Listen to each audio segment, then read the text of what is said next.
Good afternoon, good afternoon, good afternoon. It is I, Almantas, former Professor Current VTuber, and vibrating next to me with excitement is Lady Saffron. Hi. Hello, Hi. hello, hello, Hello, hello. everyone. Would you like Hi, to people from my channel. Mr. Overheat's simply everywhere. He's from everyone's channel at this point. I think he's just so. very I good. don't know how he does it. He's just I very think he good. doesn't sleep. I know another VTube watcher who, like, I asked him how he was doing it, and it was he has Chatterino open with about 50 tabs and like 4 monitors.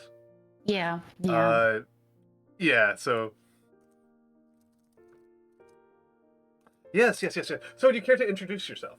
Oh, okay. Yes, yes, I'll do that. Hi, everyone. I am Lady Saffron. I am a VTuber over on YouTube. I play a lot of historical grand strategy, i.e., paradox games, and I don't know. I'm a history nerd. I'm an undergrad and I'm doing a history major, so I'm like actually doing history stuff as well. Yeah, and Um, you made the catastrophic choice to be a modern historian. an early Yeah, modernist, yeah, which is worse. yeah, worse, way It's like a worse. modernist. It's like a modernist, but you can't be employed. Yes. In case people think that we're joking, I believe that last year there were for the entire I can't remember if it was the entire Anglophone world or the entire world. There were 2 openings for modern historians. Yeah, it's uh, actually really funny. My advisor, he started off as an early modernist, and yeah. then he shifted to 20th century history because there were no jobs in early modern history. I talk occasionally about how disciplines get like purged, and like history is currently undergoing a massive purge of everybody who's not like a Cold War historian. Pretty much, pretty much. like if I'm you are a not a Cold cold War, warrior. yeah. Listen, I'm a cold warrior. I love that Robert Conquest. I was about to Don't say purge me, you study please. perhaps the hottest war period. uh, Yeah, like yeah, perhaps like the most violent of all periods of human history. yeah, Uh, yeah.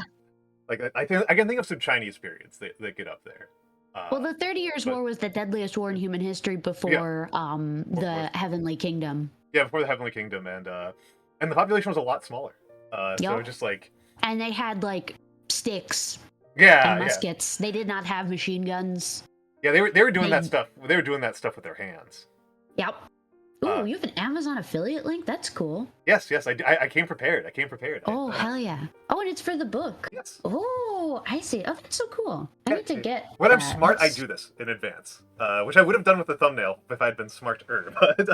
But we live here. But we an artisan massacre. Yeah. It's well, I mean that's one of those things that's often gets lost on people is just like how bad a war can get when like it drags out for any length of time. Yeah. Uh, No, that's what killed most of the people. yeah, It wasn't the guns or yeah. the spears. It was the fact that there was a giant fucking army in a place that could not support a giant fucking army for like 20 straight years. Okay, this And actually also they brought plagues. this is actually one of my favorite things I've read in history in terms of like grim laughs. Let's get in our dark chuckles here. Was I remember seeing this was on something awful in the history discussion there. Somebody was like, wait a second. When I look at this account, they're listing that the cavalry take less supplies than the infantry. How does that work? Because it's a horse and a man. How does that use less food than a man by himself? And a specialist in that era says, who especially was nostalgia, which is such a cool specialty, like original nostalgia, like the OG stuff.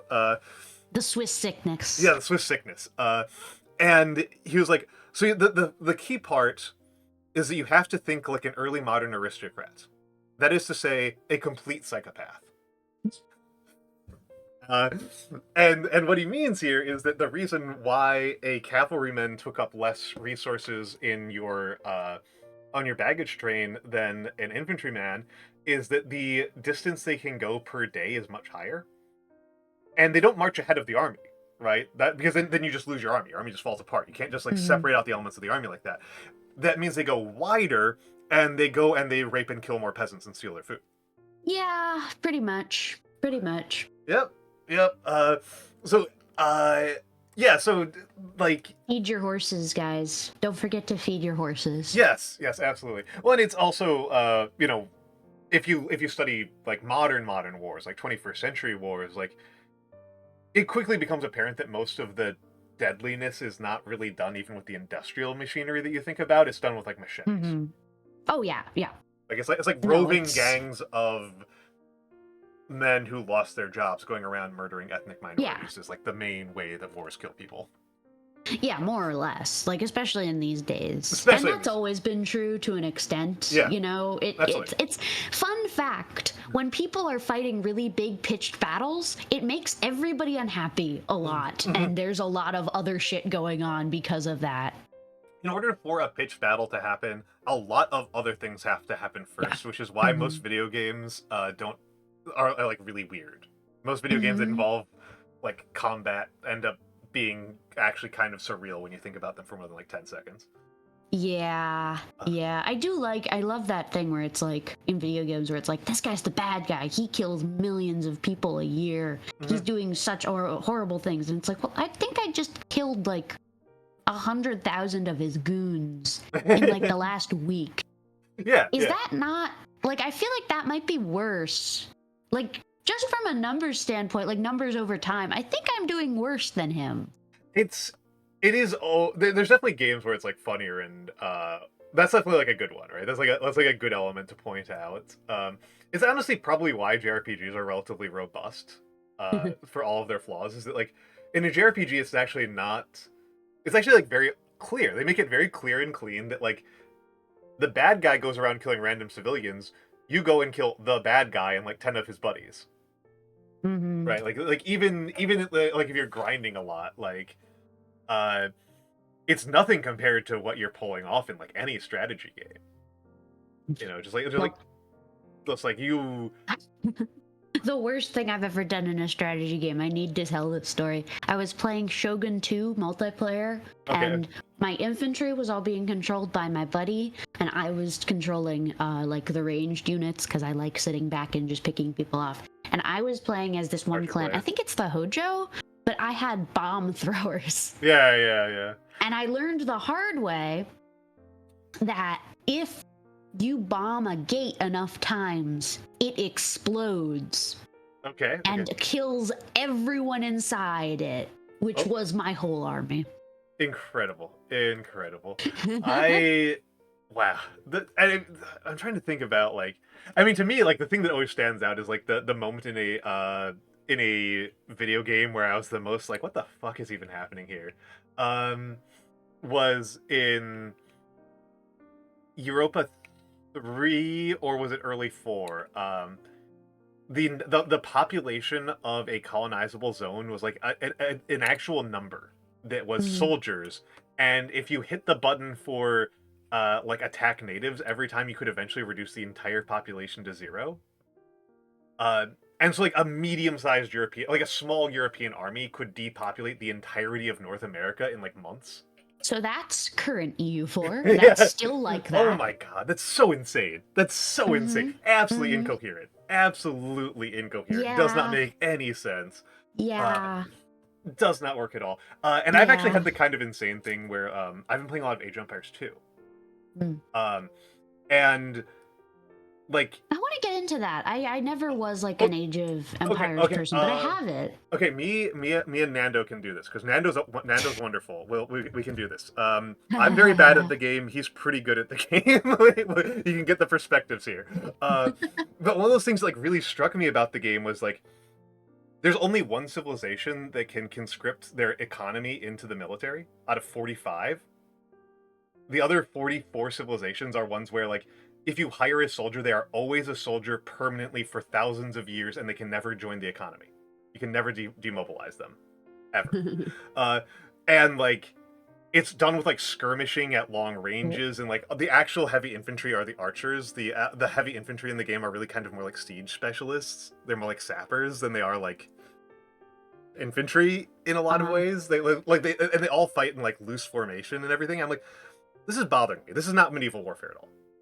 I do like when people don't know how medieval warfare works. Like especially or like classical warfare. Yeah. I Oh my love goodness. Oh my goodness. how Yeah. Assassin's Creed Odyssey is like, it's this great game. It's all about like Greeks. It's so cool. And there's combat and there's mass combat. Yeah, yeah. And instead of fighting in any kind of formation, everybody just sort of goes to a beach and brawls. And it's like, come on, the phalanx is like the second most cool thing about Greece. Like, come on, man. I think in a lot of cases, it's this kind of like backwards working thing from Hollywood concessions. Because like if you're doing like a Hollywood battle, you need to be able to see the main actors.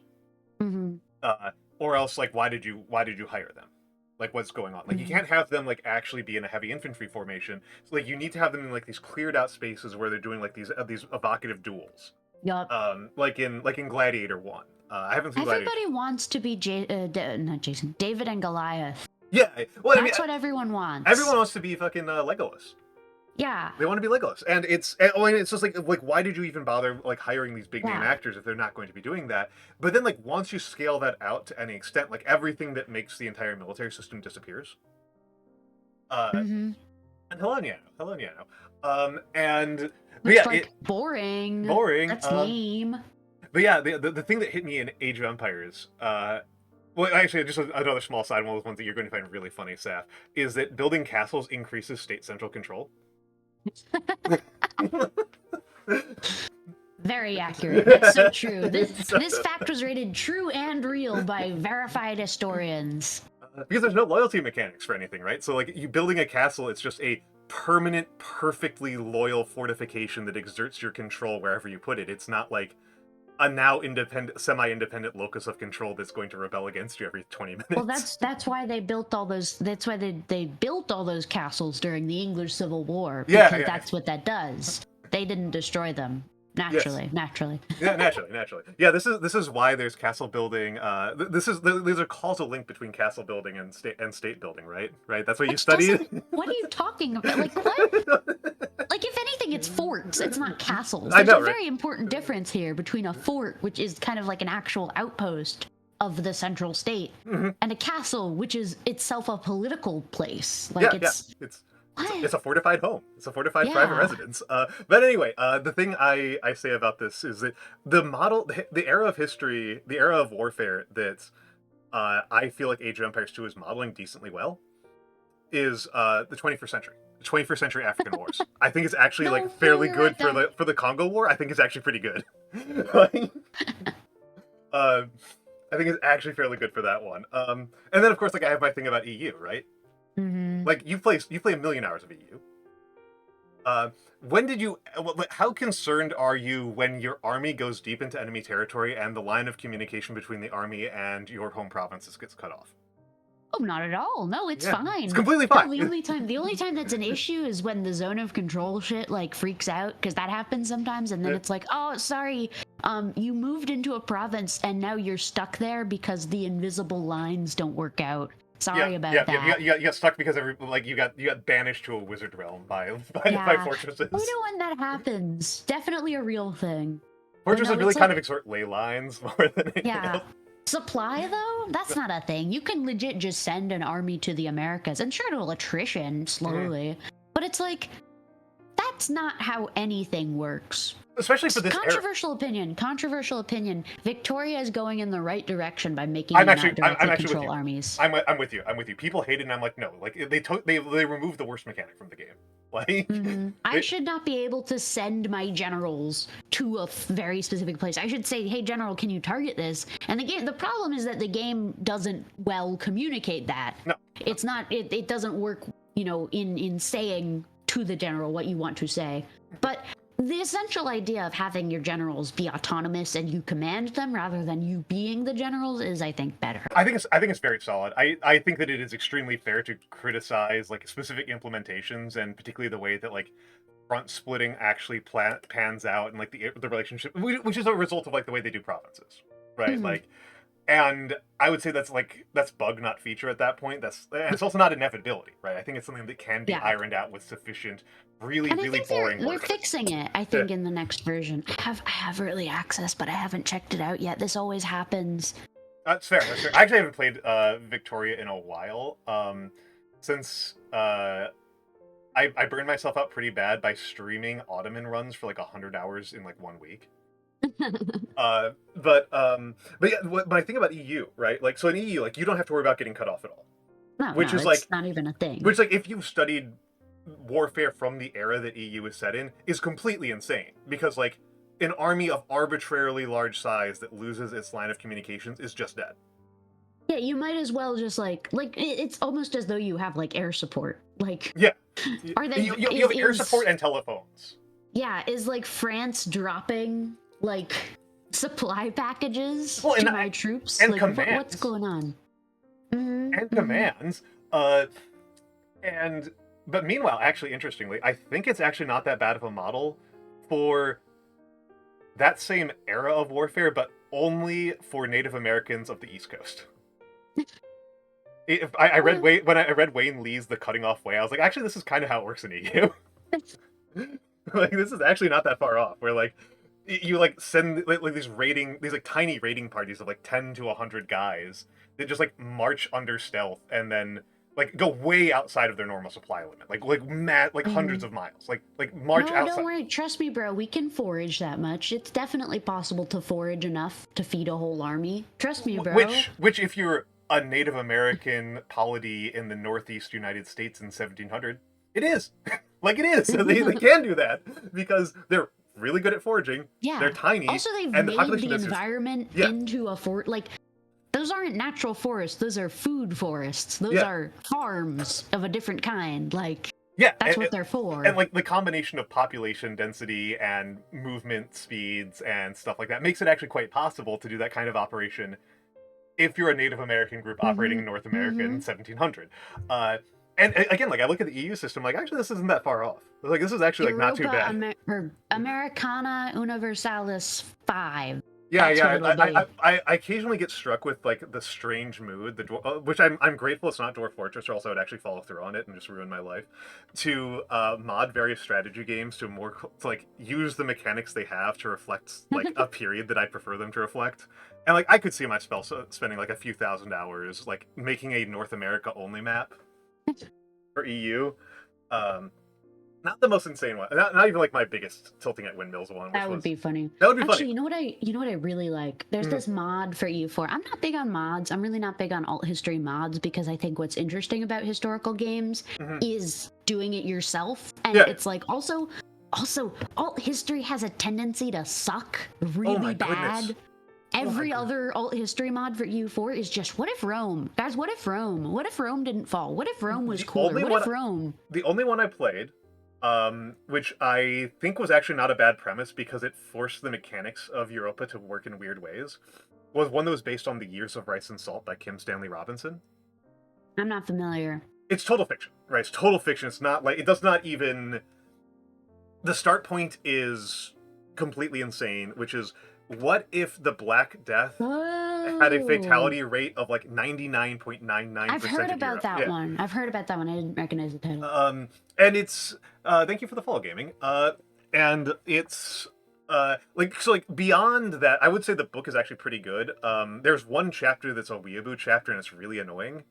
Because Kim Stanley Robinson is a really annoying weeb, and whenever he lets himself do it, it's like it's the most cringe stuff on the planet for an already pretty cringe author. But his outside of that, like he takes it pretty seriously. Like he's like, okay, so everybody in Europe dies. What happens to Europe? And the very straightforward answer to that is the Muslim kingdoms come in. Yeah, which makes sense. They're closest. And you get like this entirely, like Christianity now becomes like this small minority religion that's really just in the Caucasus. Kingdom of Georgia. And then like now you've got this like much bigger Islam. America is very, very different because, it's just like a different set of relationships. There's different. He follows through on this, and like there's like chapters on like what is feminist scholarship in the 1930s like. Which is like, that's a good set of questions to ask. That's interesting. It is actually a pretty interesting book. And the mod was actually not too. I thought it was pretty interesting because the mod is basically like, what if you have to start engaging with the colonialism mechanics, like day one? What if you are sending colonists? Like, what if you are from like day one sending colonists to like Paris and London, which are complete wastelands? Yeah. No, that's interesting. It is interesting. It is interesting. Yeah. Like, Yeah. what if the most province dense area of the map is completely empty? I think But like but I don't know yeah, if it's but this good, mod, but it's, I want to tell you about this mod. It's yeah, so interesting. yeah, It's this mod. It's called Gods and Kings. yeah. You've talked about it. It's Yeah, let's hear it. I love it. It's so interesting the kind of alt history that they do because it's not at all like the kind of alt history that I see everywhere else. Oh, you're being raided. I am being rated. I am being rated. Beazle, thank you. Welcome in. Welcome in. Welcome in. Hi. Hello, Beazle. What were you doing? What were you doing? You're doing art. Excellent. Excellent. Excellent. Welcome in, Raiders. I am Almantas, former professor, current VTuber, old man who loves old things. Today we are discussing a book that changed someone's life with Lady Saffron, Lady Saffron VT, and we're currently just kind of warming up. We're going through we're talking about Paradox games because Saffron cannot stop talking about Paradox games and cannot stop doing Paradox games. You were doing woodworking. That is classic old man hobby. Ooh. I love that for you, Beazle. I love that for you, Beazle. I love woodworking. Okay, when I was in middle school, my school was 5-6 girls, and in order to attract more like guys, they were like, let's introduce a new elective. We're gonna call it science. Okay. And it was a lot of woodworking, and Nice. one of the things we did was we made a catapult. Hell yes. Hell yes. I didn't get to do that. I did get to do glass blowing, which was also sick. That's cool. I haven't done glass blowing Yeah. in a long time, and I would be really afraid of doing it in my apartment because it involves an oxyacetylene torch. Yeah, you're gonna. That's why the Venetians put the glass blowers on their own island. Yeah. That's why. Yeah. Yeah. Also, I'm grateful that you were doing woodworking, Beazle.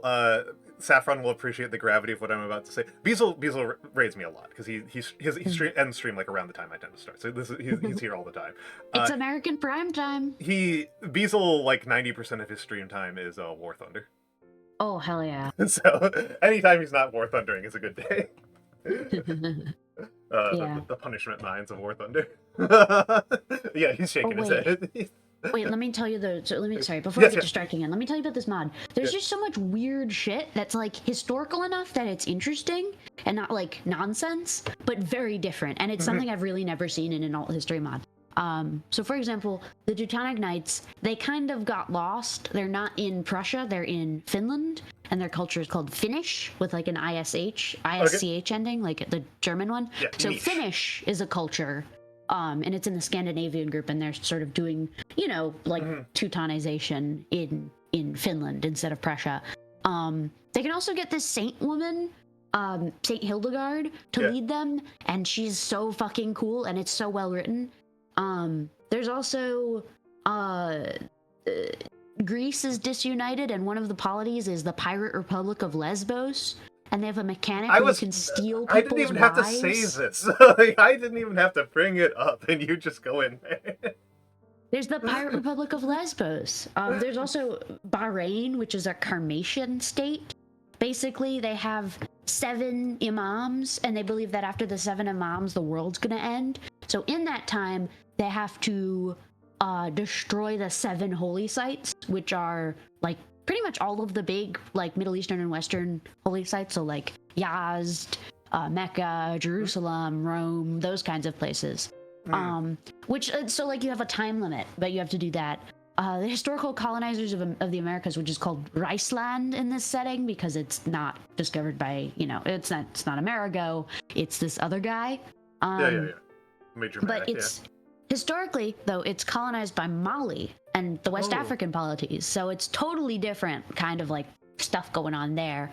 In England, the Magna Carta was defeated, so they're a slightly darker shade of red. Yeah. Moving the saturation. Yeah, that's what happens. And then like what else? There's like all kinds of new heresies in Europe, like the Free Brothers or something in the Netherlands. And then in China, it's divided into the Han and the Song. And then there's also Guangzhou, which is its own independent polity, and they all have like mission trees. Okay, yeah. But in they're like having a warring states period kind of thing. An empire long united must divide, long divided must unite. Yeah. It's really interesting too, because I feel like a lot of the mission trees that have been added so far are in like the areas that don't really have mission trees in the base game, like Mali, Southeast Asia, Finland, Denmark. Greece. Like that stuff is lame in base game. Gotcha, But they made it really cool. And I'm very excited for the next update because they're doing Native American stuff. They're doing like unique Iroquois mechanics. Like it's so cool. They use, okay, so you know how the flag has like the empty squares on it? Okay. Like the Iroquois flag, the purple one? Yeah. Yeah, so basically they're using that as a UI. So yeah. your level of like centralization is how many of those are filled in. Okay, interesting. Out of 5. Interesting. Yeah. Because that's that's the Haudenosaunee symbol, which Paradox uses for the flags, is the symbol that is used so frequently is a purple and white 2D representation of a belt. And those holes are supposed to represent the member states of the Haudenosaunee Confederation. Which, if I was smarter, I'd be able to say them all off the top of my head, but I can only remember that the Mohawk joined late, and they're the 6th one. No, it's the Tuscarora that joined late. It was the Mohawk, the Cayuga, the Oneida, the Seneca, and the Onondaga. That's the one. Onondaga I can also remember. Yeah, and then the Tuscarora joined late. Which that one. I think I get thrown on that one because the Tuscarosa live somewhere else and are not actually that closely related. Yeah, it's really funny. I learned about the Iroquois in like elementary school. I do not live in a place even remotely controlled by the Iroquois ever. We have very different tribes that were here. I don't know why they decided to teach us that in particular. Like, I'm going to guess it's because in terms of native groups that left like significant like source bases, you're going to get the Wyandots. The Haudenosaunee, obviously, the Iroquois. The Wyandotte are also known as the Huron.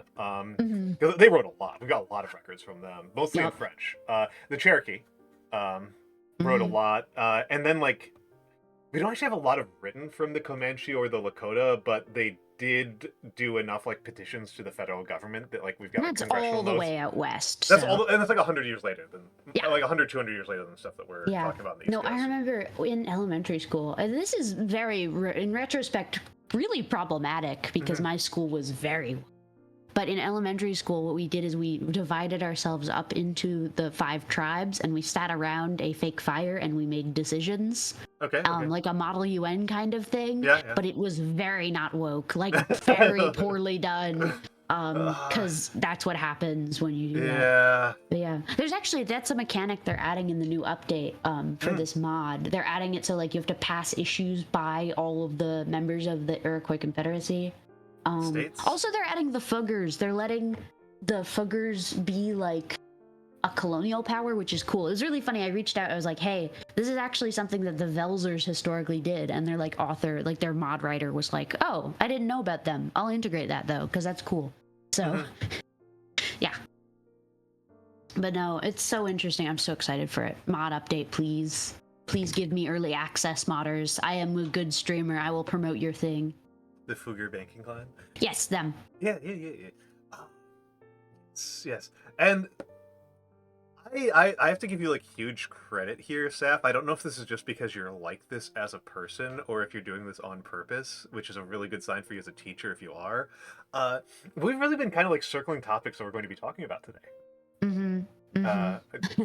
I can't tell if that's just because you only have like 5 things you really care about. I think it might. I think it might be. I'm going to give you credit because you did not mention animal crackers. So I haven't been on the animal cracker binge since last semester. Okay. No, it's so funny. I met with one of my professors this semester because he was like, I want to meet all my students. I want to get to know them, who they are. And he was like, so do you have any other hobbies? And I'm like, not really. The things that I did as hobbies are now just my education and my job. So it's like, I don't know what to tell you. Like these would have been, play video games and learn about history would have been hobbies when I wasn't doing these like professionally. This is a serious concern in mental health when you're doing any work like this. This is like a really serious concern because like this is what kind of burned me out on being a professor, was like realizing that like, oh, I live like 120 hours of stuff a week that like is not relaxing. Yeah, I told him about my VTubing. I was very funny. He was like, "Oh, interesting. What?" I mean, you do get to. You could add yearning to the list. I don't think you do yearning professionally, do you? No, amateurishly. Amateur yearning.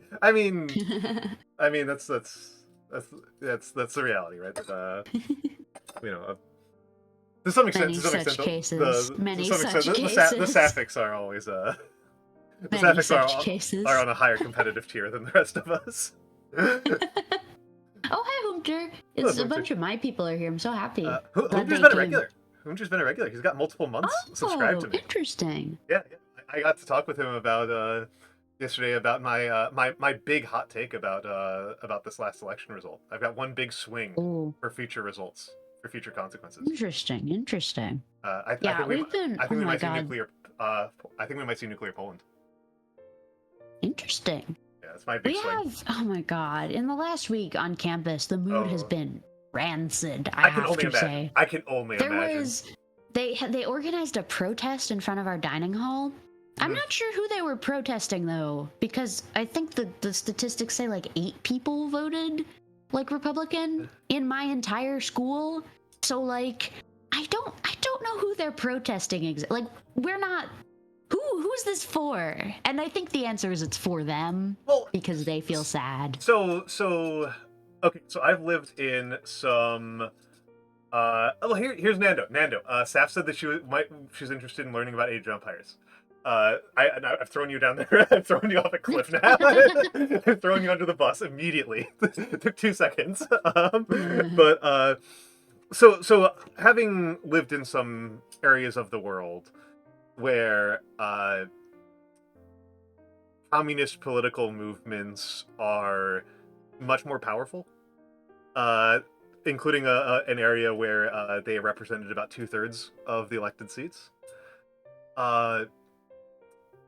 Having lived in those areas and seen the student protests that happen there, many of them are like that, where they're not really protesting the people they're protesting. Hmm. If that makes any sense. Yeah, it's like that guy's not there. The purpose is not. The purpose of most of the protest is training and filtering. The students go out and they do like a 3-week long hunger strike.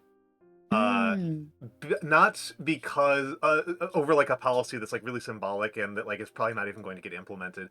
And the purpose of this is to demonstrate is to first of all like practice, right? It's to practice for when it matters, and also to demonstrate within the party mechanisms who you're like to figure out who's going to be the next generation of leadership. Interesting. It's part of like if you want to take control of one of these political parties in places like Kerala and Nepal and Bangladesh, you need to have this like long track record of demonstrating commitment to these movements over and over and over again. And so like you need to get in young, and you need to like do like really low efforts, low risk protests all the time. You need to generate excuses to protest all the time. This is not how any of the political parties work in the United States, so it doesn't fucking matter. But it's so funny though here because they're trying to do that. Like they're basically like it's like, what are you guys doing? Also, the problem is that nothing lasts longer than 4 years because it's a university. And so in 4 years, none of the people that are here right now are going to be here. So it really doesn't matter. It would matter if the connections they made with the people there were going to be like their future political allies. But I think that literally only applies if you go to 3 schools. Yeah, pretty much. So it does not matter. Yeah. And pretty much. And hello, Hannah. It's just because we've got this very.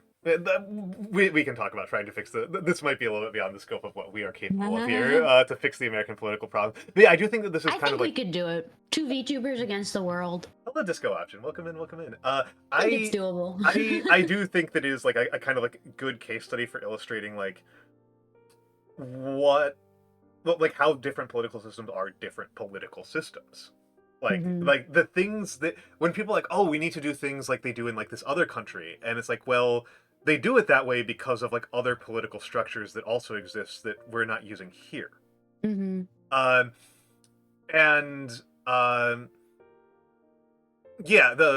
it's you're so right there. Well, yeah, I mean it's not even Hunter, like it's also like the way our voting structure is set up makes a third party just bad. Like it's just bad. Like the successful political movements, if you view it in terms of like movement politics, right? The most successful political movement of my lifespan was the Tea Party. Yep. And they didn't do it by getting different people elected. They did it by parasitizing the Republican Party. Yep. Like that's how you do it. Is you go inside of an existing political party and you primary out the old guard. And this is also how that's also how previous movements have gone. Like the most successful, which is very American. Yeah. Like we're so attached to these husks at this point that we've totally replaced what any of it actually means. Well, I mean, yes, it's just a totally different. I mean, yes, a totally different concept than like a European political party. Mm-hmm. Right, like the idea. When like Europeans don't like a party, they get rid of it and they make a new one. Well, and I remember talking to like some Europeans who were like talking about like what is the value of party politics, and they're talking about like, oh yeah, you could be like raised in you could like be born in a hospital like that's owned by a political party, and then like be raised by like nurses who are members of the political party, and I'm like, what the fuck is this? Yeah. Like, what the? This is completely outside of the context that I live in. I'm reminded of the NFP in France, which won the election and was founded in June of this year. Yeah. And it won the election in June of this year. Whereas like, that's crazy. Our political parties are schismatic parties that schismed in the about 150 years ago. Yeah. And realistically were founded in 1789. Like more or less. Like, the actual like the party was founded in 1789. They had a schism in like 1825, and that's it. Like that's it. That's it. Yeah. And it's like I think it's always really illustrative that like the parties have radically realigned. You know, it's very illustrative that like the Democrats used to be the party of slavery. Well, because they keep getting parasitized by the new movements. Yeah, and like you parasitize based off of like relatively local issues compared to like what a historian is looking at. Oh yeah. Like it's one of those things that's like so interesting to look at when you look at like 19th century American history is how fucking obsessed people were with currency theory. Like yeah. Like one of the most successful political operators of that of like two generations straight. William Jennings Bryan. Oh my goodness, Nando. Oh my goodness. Hell yeah. Oh my goodness. Oh nice. So this puts us up to 160. If we get up 15 more, we get to reveal the model. Which yeah, Seth is very excited for that. I know a thing or two about that. Yeah, Seth is very excited. I'm sorry to be like weird and sleazy about this. But no, do it. Yeah. Grift, oh my goodness. Grift. Everyone, give your money to Almantas VT. Twitch.tv/Almantas. Oh my goodness. Yeah, okay, go! Blast Bazaar, thank you so much. Blast Bazaar. And I always have to make this note whenever I've got somebody new around. Oh my goodness. Okay, one day. Hold on. Let me say my thing about Blast first. Blast is a model is a VTuber brother to me. Oh, and there's another one. That's one day. Oh my goodness. One day. Oh my goodness. Okay. Holy crap. Yes. Let it flow in like wine. And I see Nocturnal Ash in the gift subs. Nocturnal Ash is the one who designed the little mascot that I have not yet made a model for. That's the little like moth cat. Oh, that's cute. Yeah, it's like a moth cat rabbit. It's super cute. It's super cute. I need to get that thing. I need to talk to some people about making it and rigging it. Oh my goodness. Oh, let's CC! go. CC! Oh my goodness. Oh my goodness, CC. And I have to. Okay, hold on. I feel like I need to talk up these people because I love them. I love them. CC used to be my mod. She retired from mod. She graduated from modhood to make more time for art school. But she used to be my mod. She hates the bots so fucking much. She's tried to ban Seribot. Like, as you should. No, Seribot's useful. Don't ban Seribot. Raise the timer. Raise the timer not going timer. up? No, the timer's up. Okay. I was like, I got freaked out for a second because I don't look at the timer while I'm live because it makes me it gives me like vertigo. Like, oh my god. It's so distracting. When I did my subathon, it didn't like register any of the memberships. Which fact. numerically speaking, was the majority of the money I made during the subathon. Yeah. So I had to manually enter every single membership. I have had to do a bunch of manual entries because a couple of people have been doing gift subs while I've been offline, and the clock only updates while it's live. So Yeah. so I have to like go Yeah. back and like manually reset the entire thing. Yeah. I have had to do that I think 3 times so far, but oh my goodness, no, it was like one of those funny things. Is like everything. They don't tell you this. I got told this when I was talking with Nagi about running a subathon. She's like, one of the worst parts is finding a clock that doesn't break. Yeah, pretty much. Everybody enjoy your takes. I had to jerry rig one that I found on Stream Elements because it didn't work for YouTube, but I figured out that if I just changed what variable it was tracking, it could like I could basically trick it into using YouTube instead of using Twitch. So I was like, yeah, if it works, it works. Oh, you're so smart. You're so smart. Yeah, I was actually about to say like this clock works pretty well, but it's Stream Elements based. And I've actually been trying to get away from Stream Elements, partially for external reasons, but mostly because Stream Element stuff crashes if your VPN is active. Oh. And Wait, is Stream Elements bad? Because I use them. Zionists. Oh, that makes sense.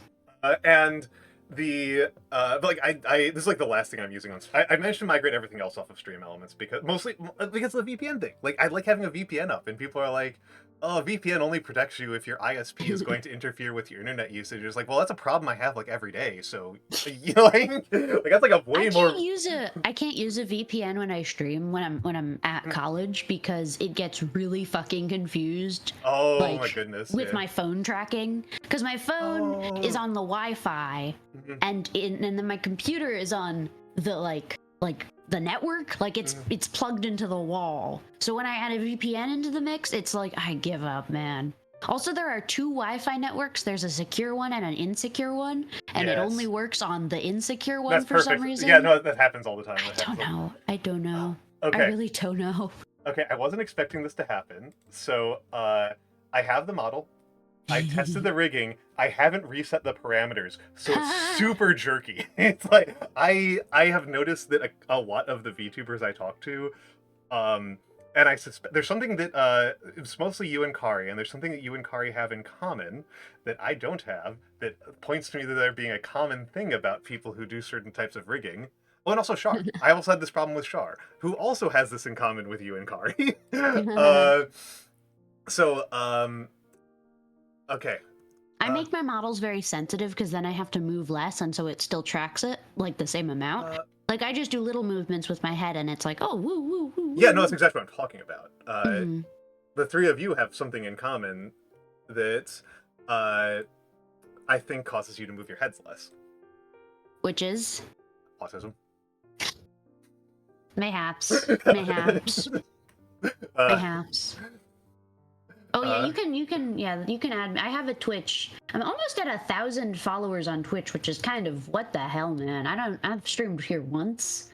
How did that happen? We're all hoping. We're all hoping that you'll come back to the motherland. I have to. I did it as a subathon redeem is to do that. But yeah, here I'll move over so you can switch into the model because. Yeah. Please come back over once we've got it set up. I will. Okay. Well, hold on. Let's just make sure. I want to hear guesses. What do people think this model is going to be like? You can come back over, Seth, while we let people get in some guesses, because people are active here. Let's. What do people think this fucking model is going to be? Which also means, by the way, that completes all of the base goals for the subathon. So now we're into stretch goals. Oh hell yeah! Father Loris. Okay, there's a Father Loris vote. Old is another vote. An older one. I can actually. So I have thoughts. Daddy Moth. That's a good choice, Blast. That's a good choice. That's a really good choice. Saf, do you want to throw some chaos in here? Because I know you know quite a bit. It's the scarf. It's actually just the scarf. Just the scarf. Just the scarf. I've animated the scarf. I've added like googly eyes. I think it's I can tell you that everyone here is wrong. Everyone here is wrong. Even me? What? Hello, Gringotts. Hello, Gringotts. Gringotts is wicked smart. He doesn't stream, but he is wicked fucking smart, Seth. I think you'd appreciate. If Gringotts ever watches your streams, I think you'll notice very quickly. Wicked fucking smart, dude. Lady Almantas, that's a really good idea. Okay, hold on. I've been in discussion with one person about doing some collaborative art. There's been one collaborative art of me and Vexen Cat that was just fan art. That we didn't commission. But I think that doing one that's just like a mashup of our two characters is really funny. The old vase. Hag vase. Yeah. I think honestly, if we combined our like, you know, various like identifying features, I think it would just be Cleo. I think that would be the end result. Cleo with horns. Pretty much. It's so funny, actually. I've accidentally been dressing like Cleo because her outfit is just, yeah. It keeps happening too, because I'm like, oh, this is a wonderful outfit. God damn it, I'm Cleo again. I think that you're just having that moment of, you know, do you want to be with her or do you want to be her? The answer is I want to be an academic, so... Which is the worst answer. Yep. Yep. Do the model, though. Stop teasing everyone. I love teasing people, though. I love teasing people. Okay, hold on. Yep. This is going to be so jerky. It's going to be... It's going to move so much. Oh my god, it's so big, too. I make my models with, like, really high resolution, so... It's scary. Being eaten. Yeah. Oh, it's scary. It moves so fast. I have to add so much smoothing to this. I have to add so much smoothing to this. Shylud. I think I move more often per word I say than you do in an entire stream. Is what I'm getting out of this. Like, this is... Yeah. This is... Let me recalibrate VBridger. Let's see if that helps. Not really. I didn't use VBridger when rigging this, so I don't think that'll do much to help. Hold on. Okay, there we go. Should... Well, it's just like looking extremely far to the left. Yeah, that would do it anyway. But yes, we have. Oh, and Saf died. Saf completed her mission and has returned to her home planet. There we go. There we go. Perfect. Perfect. Many such cases. This is, and actually, Saf, you get to learn something funny and potentially embarrassing right now. Yeah. When I asked for the sock model, I didn't mean this. I meant the actual physical one. Oh. Yeah. I don't do that. I don't have it. You think I'm gonna buy socks? Make more? You made one for yourself. Did you not make one for Lux? I thought you made one for Lux. No, that was a model too. I know you made a model for Lux. I thought you also made that. No, I didn't make a physical one. I made one for Mia as a birthday gift. Oh, that was Mia. That was because, ironically, it was so funny. Mm-hmm. My computer broke, and so I couldn't rig anything. And so I was like, well, shit, I guess I gotta do this the old-fashioned way. Well, because I do so much hand cam. That's what I was hoping for. I was hoping for like a sock to have on hand cam. That would be very funny. And then like you started making this, and I was like, oh, she'll be so disappointed. Well, now I have to make the sock one as well. Now I gotta do it. I will repay you with food. I am pretty sure that I can get you a cake or something. Yay! Oh, you know what's really funny? When you look too far down, there's a bald spot on these. Let's see. Can I do it? Oh, I think I may have hit it on yours. It looks like you added a layer of hair on mine that's not on yours. I did. Yeah, I did. So yours is hidden. I got a... Which is like a funny... So like I didn't tell... You've never seen what I look like. No. Very few people have seen what I look like in the VTubing sphere. Like 3. And one of them is because Kari Charybdis literally crashed on my couch while she was in town. That's so funny. Yeah, it just literally crashed on my couch. Mm-hmm. I need to. Yeah, I've only met a few people. Yeah, I know you've met me. Stuff IRL. I've met Mia. I've met a couple of Mia's like friends. Mm-hmm. I met Mari. That was funny. Oh my goodness. I What is Mari? met, What is Mari like in real life? I think exactly the same. That's terrifying. I met, who else did I meet? Yeah, just a couple of people, honestly. I haven't met a whole lot of people. I've met Cleo in that I was there in person and she was on a screen, and so I said hi. Yeah. But yeah, very few people know what I look like in real life, including my model artist. My model artist did not see me. I gave my model artist a slideshow that you might have seen. Whereas it was like the pictures were like Uncle Iroh and 21 from Venture Brothers and stuff like that. It's like he doesn't know it. Well, I'm like stocky. That was like the big thing. Like I wanted like a stocky old guy. I didn't want to be a twink. That was like my number one thing. Was like I didn't want to be a twink because all the VTuber guys feel like twinks. Oh, they're all twinks. I'm sorry, Blast. I know that you're not a twink, but you're way too like buff. Like you're like hot. There is a drought of bears. Yeah. It is horrible. I want to be like a chunky old guy. I want to be huggable, right? I want to be huggable. And so like he doesn't know what I look like, and so far nobody thought like bald, which is true. Like my dad hasn't gone bald. My dad still has thicker hair than most men my age. I'm going gray. I genuinely look like 10 years younger than I am. like my dad didn't start going gray, and I don't know what's gonna happen because like my mom was fully gray by the time she was my age. My dad. Yeah, my mom was as well. My dad didn't start going gray until he was 65. I have one gray hair in my beard.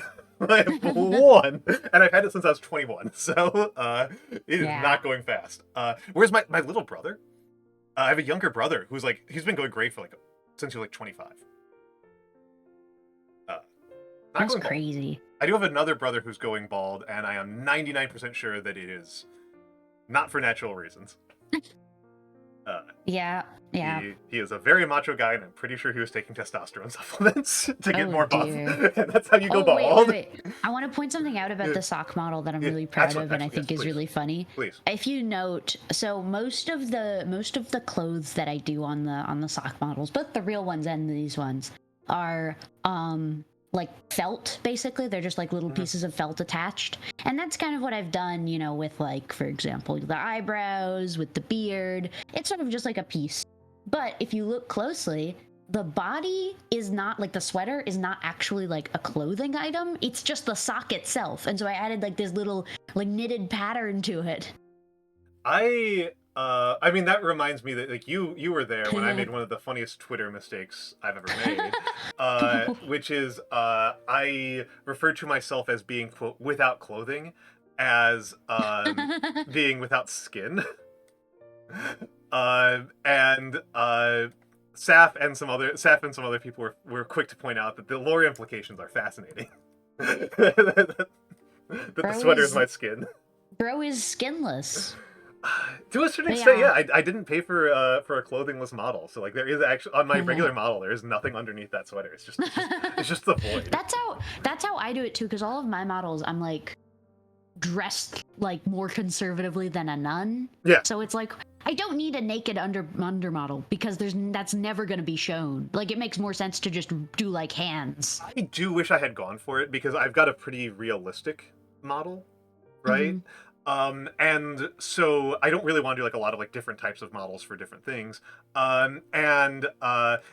Vex, we can hook you up. This was made by Lady Saffron. I made this, yeah. I commissioned her, yeah. I need to update. I need to make like a card and a demo reel and stuff. I want to redo how I do the socks slightly because I have an idea. I have a new technique I wanted to do. I told you I was going to do it for years, and then I found the original files. Yeah. But I still want to work on that because I think it's a good idea. It's a slightly different technique.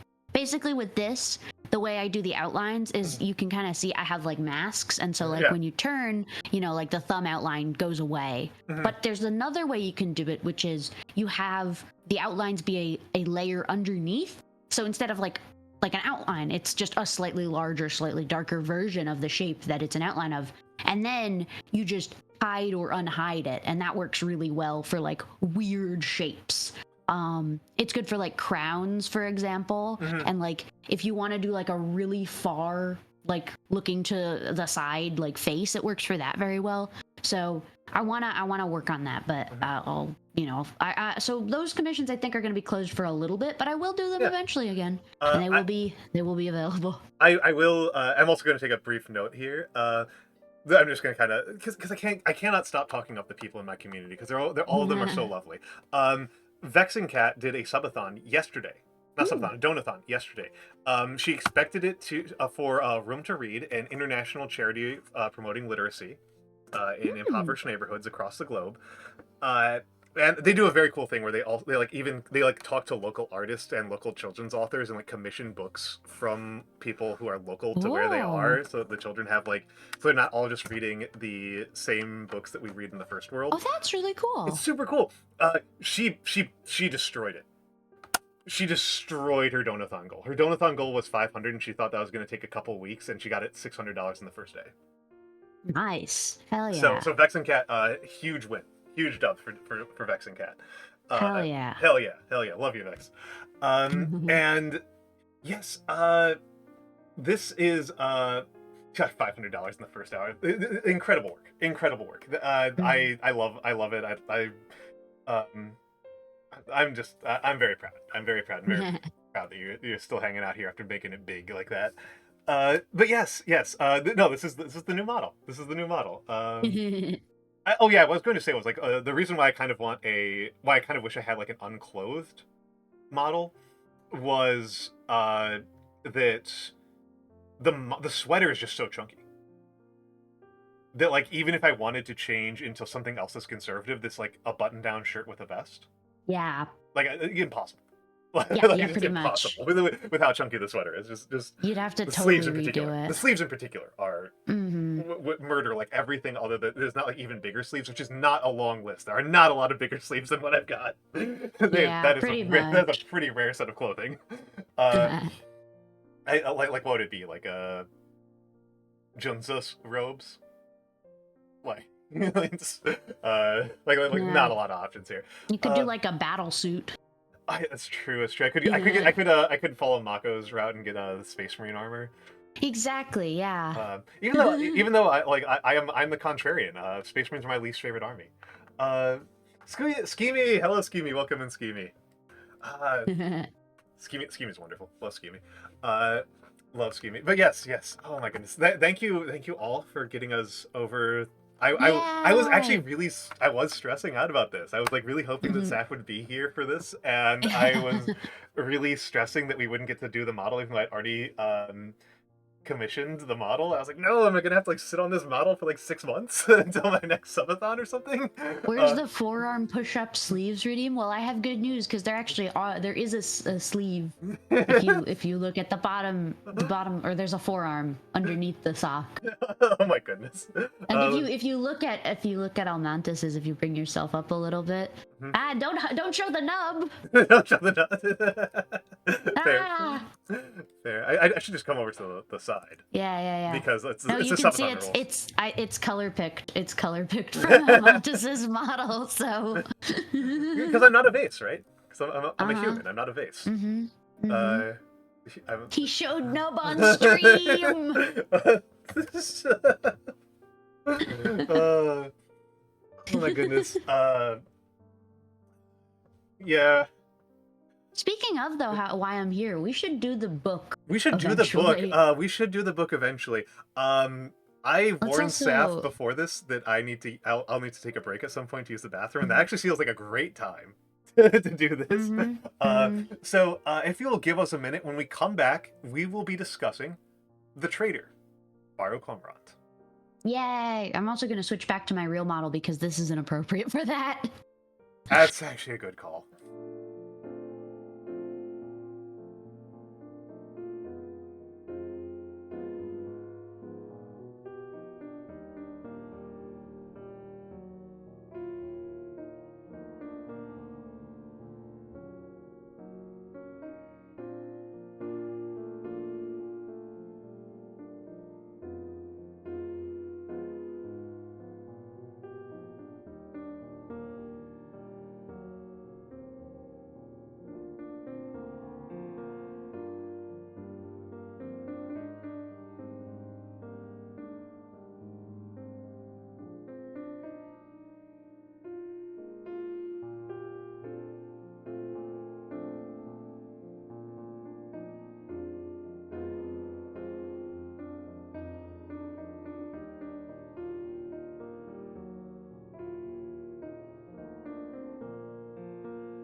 And we are back, Seth, could you come over a little bit more to the right? Oh, yeah, I can do you're getting cut off. There we go. Yeah. Um, Let me make myself slightly smaller, too, there. yeah, your head is like 3 times my size, which I think is just a feature of base anatomy. Yeah, VTuber sizing is weird. Like, the proportions make no goddamn sense. Well, my model, so I'm using my model. For a long time, I was on PNG tubing, right? Yeah. And my PNG tuber, is it mostly looks the same, but the head's a lot smaller, and like the proportions are very much like the Goomba from Mario Brothers. Yeah. From the '90s Mario Brother movie. Mildly, yeah. And it gave because like heads are kind of all about the same size. It gave the impression that I remember one person described it as like a level 6 giant. Like I looked like I was like 20 feet tall. Just... I have Legion armor from when I played Fallout, and I can do this. That's a little stressed out. I'm so little. And hello, Blue.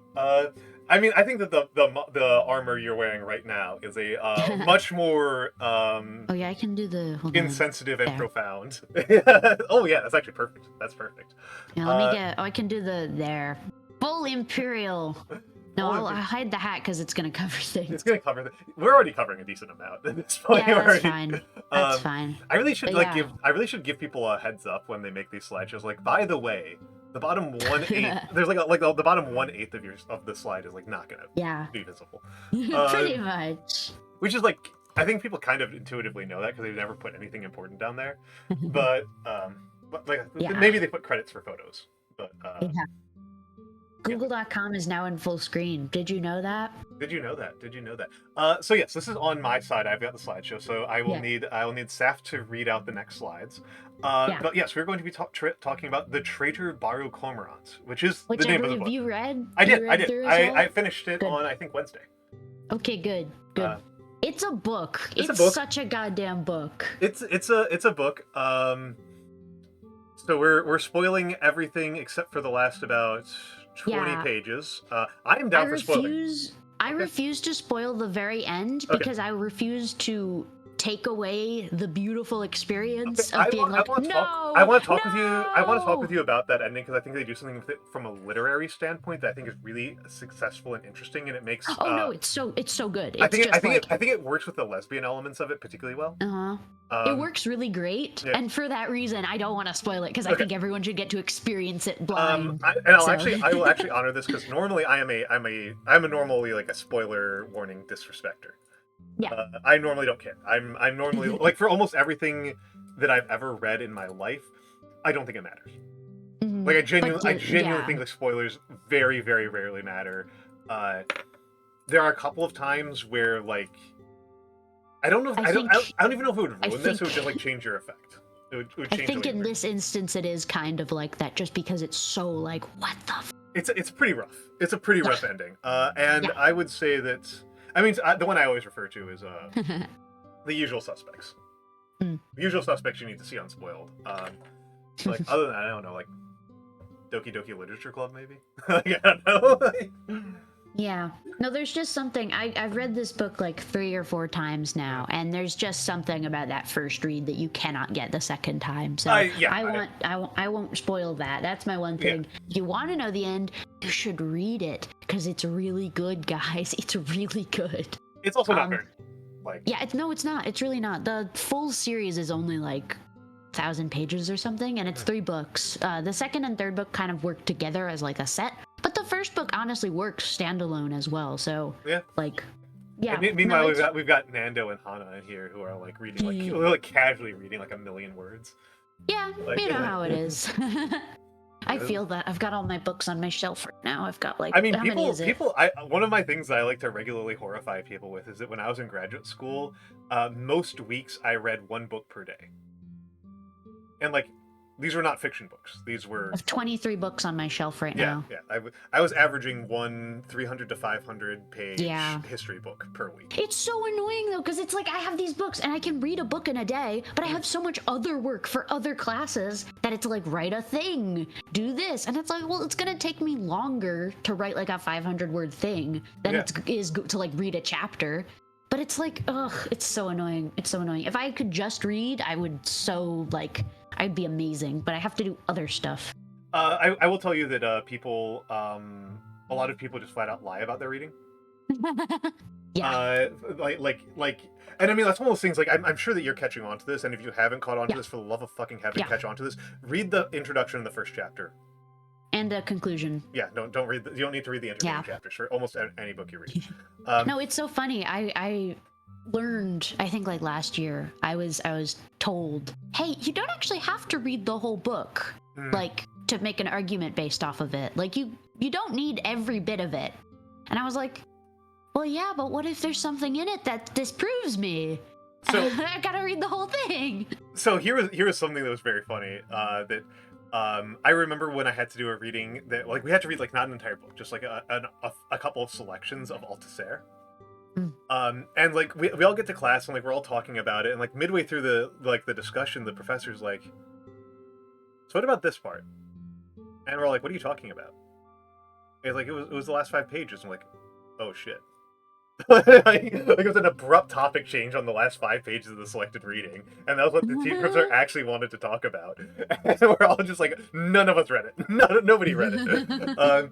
And see, the thing is, like, that scarred me because that was in undergrad, and then in grad school, I read all of the optional readings. And I still remember talking with another student.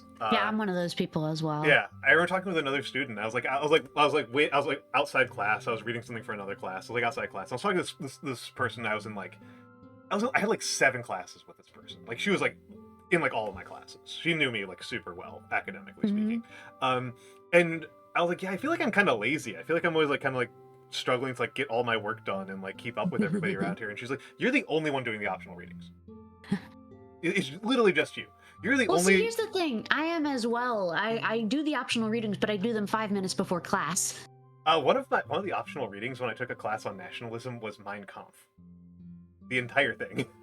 Yeah, it's what, like 100 pages? Not that long. It's man. It's also not good. Like, it's also not good. No.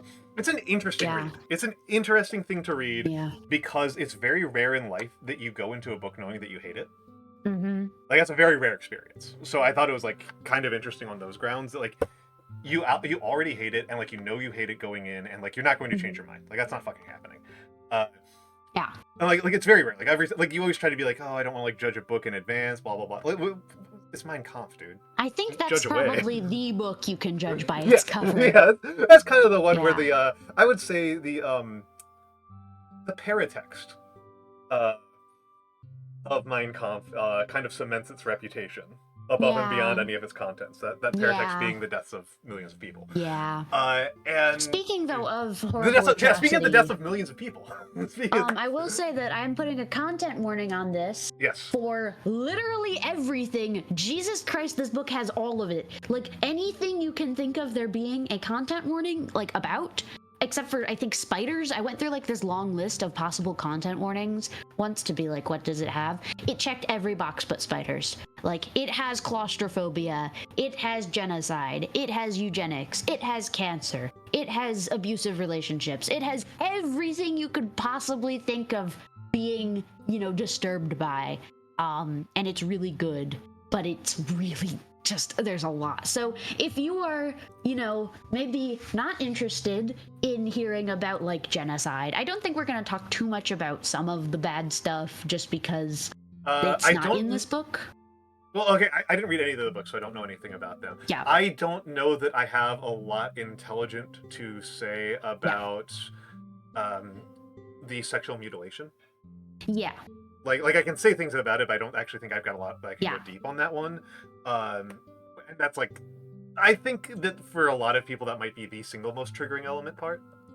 Yeah, no, definitely. Especially like, with the current political climate, and also like the lack of like, I think most people don't experience like eugenics in their everyday life, but probably experience homophobia. So yeah. Yeah. But yeah, perhaps the biggest gaslighting warning that a book has ever had. But yeah. No, just note that people don't like stick around if you're gonna get hurt, and if you don't want that. FGM does come up, yes. Ah! I saw you move your entire Yeah, everything. my everything.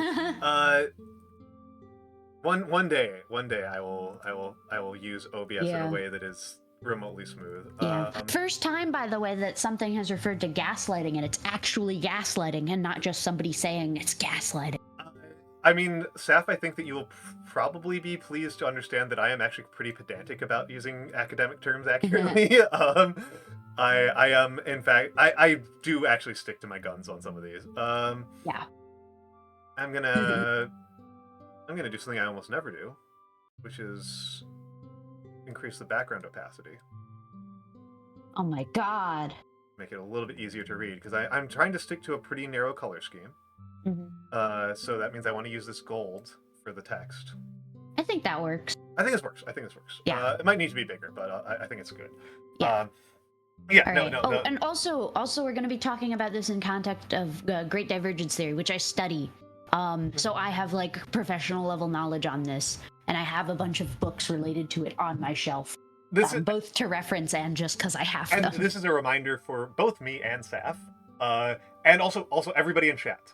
If we start going off on something that you feel you have trouble understanding, please bring it up. This is a topic that both me and Saf are academically trained in. Yeah. Like, this is not like me and Lux, which is not things that either of us were academically trained in, and we still went off the deep end repeatedly. Me and Seth are actually trained on this one, so Yeah, it's we actually know this really shit. easy for Please us ask to... questions. Yeah, it would be very, very easy for us to get in complete fucking rabbit holes of, like, Ranaji Guha and stuff like that. Like, Yeah.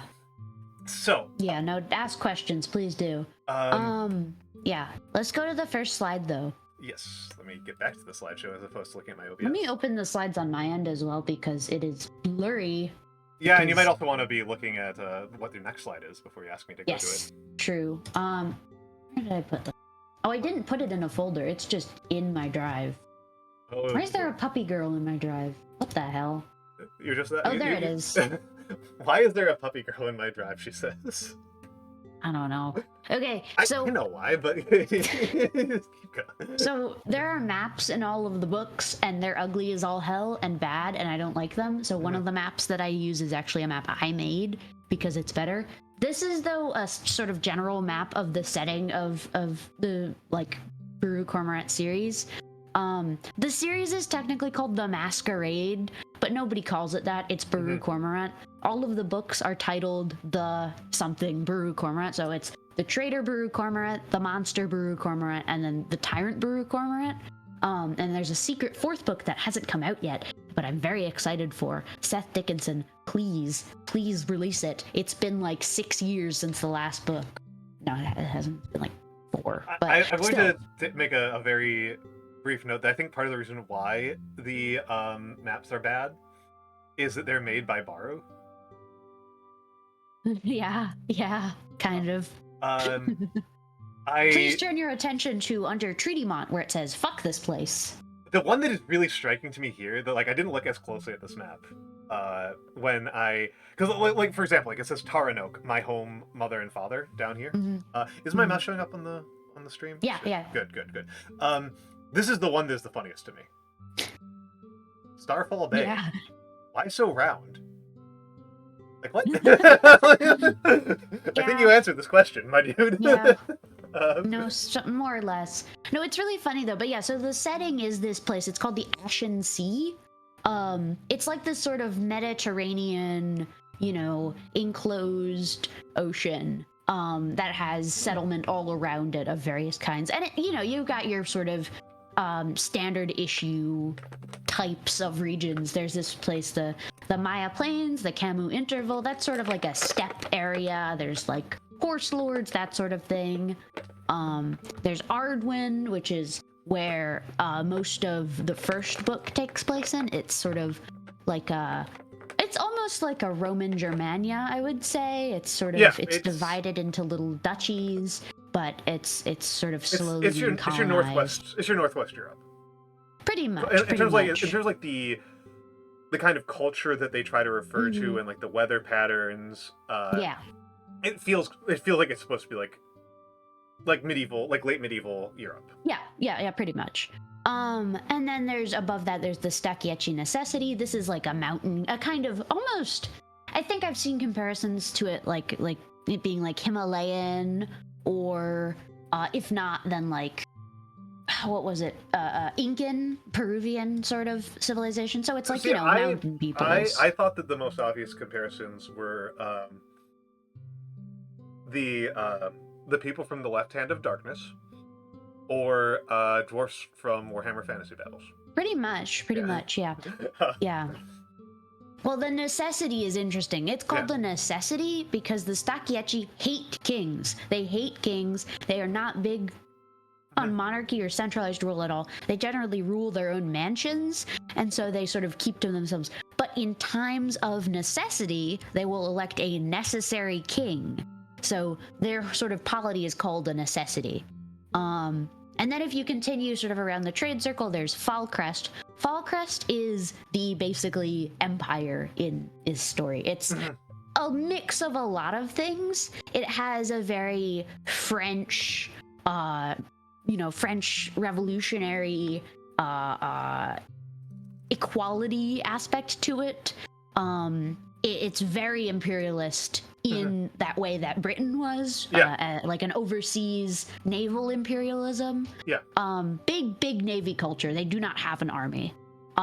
They also have this whole thing where they used to be a kingdom, ruled by this guy, Old King Poison is what he was known as, but they overthrew him. This guy Lepetier led a revolution against him. They overthrew him, and now they're an egalitarian republic where everyone can do anything. Sign under the dotted line. Don't look at the small text that says that there will be eugenics. They do a lot of eugenics. And then to the south, you have this place called the Oriati Mabo. It's an absolutely massive, heavily populated, heavily diverse continent that extends all the way south to Point Samu, I believe is what it's called. But it's divided into these different Mabos, which means like a sort of a people, a nation. So there's Devinaga Mabo, Longjaro Mabo, Segu Mabo. This area becomes much more relevant in the second book, more than the first book. And then, of course, there are all of these little islands inside of the Ashen Sea. Most of the ones that are sort of shown here aren't important in the first book, so I don't think I will mention them really at all. But the big important one that we do need to mention is Terranoke. Terranoke is where Baru Cormorant comes from. And it's sort of like this Polynesian setting. They have like like the description is very like Polynesian island, more than anything else, I think. Yes, and when they talk about so Humter brings up the Africa, and it's like, well, to a certain extent, yes. The narrative focuses a lot on like what the trade goods and such that people make. Nowhere is just one thing. All of these places are these like really well world built like combinations of various places. So sure, it's Africa, but it's also India, and it's also like I read like Persia and the Middle East, and it's sort of just this general like it's sort of this general Eastern other. Which is very useful for sort of the way that the story is told. But it doesn't really matter necessarily what it is in terms of like real world comparisons. It's just sort of, this like orientalized area. Yes. The part that's in the Edward Said way. Yes, the sort of part that is most important in terms of, again, I only read the first book. The way I kind of read the Mabo, the Southern Continent's main role in the story, is that it is the wealthiest, most populated part of the world. It is, yeah. By far and away. It is by far and away the most wealthy, the most populated, and in a lot of ways the most culturally significant and the most intellectually significant. However, because for political reasons, they are not able to put up a unified resistance to Falcrest in any coherent fashion. Uh, my favorite single book for understanding colonialism. And I mean, that's the way Fallcrest wants you to think about it, is the thing. It's like built into the story that this is not necessarily the truth. It's just what we are told. Yeah, I was actually about to bring up Destroyed. That exactly. One of my favorite books for understanding like colonialism at a micro scale is The Opium War Through Chinese Eyes, which is a primary source, like primer, on what did China see during, like what were the Chinese sources that we have for the first Opium War, and what did it look like from their end? And what it looked like from their end was, like the British were able to just move with complete impunity and concentrate their forces wherever they wanted, and the Chinese could not respond in anything resembling a reasonable fashion to the speed of the British Navy. And that is, I think, kind of what's the sense of paralysis that I saw in the Qing government during the Opium War is kind of what I kind of think it might be like to live in that area, to try to resist Fallcrest in that area where it's like. And this is so the second and third book, it's introduces a very interesting sort of parallel story called The Story About Ash. Okay. Where basically it's told from I think it's the first person, whereas most of the book is not. But it's sort of a 25 years before in Oriade Mabo. And it's really good, by the way. I really like it. I think a lot of people don't like it because it like is taking you away from the main story, but it's really good. But it focuses very heavily on life in the Mabo and sort of how it differs from life in Fallcrest. So I think you're right. You're basically right. You're saying, you know, what it will be revealed to be in the second and third books. But yeah. Also there's cool gender stuff going on. Like, okay, this is a pet peeve of mine with fantasy. I hate when, you know, some fantasy world has like gender stuff and it's just like modern, you know, it's insane. Western it's insane. Gender. It's like, you're going to drive me crazy if you just take like wokeness and transplant it into a historical setting. I want to see people be oppressed for unique and new reasons. Like, come on. So if you want to drive yourself completely fucking insane, I think it's a fun way to give yourself an aneurysm on that, Saf. Watch The Orville. Oh my god. The Orville's a good show. I've been watching it in YouTube shorts. I get what you mean. So just to catch people up on what I'm talking about here. I think The Orville is actually very good in general. The Orville, however, has a really frustrating element where there are hundreds and hundreds. 500 cigarettes. That's not frustrating. That's just very funny. That rules. 500 cigarettes rules.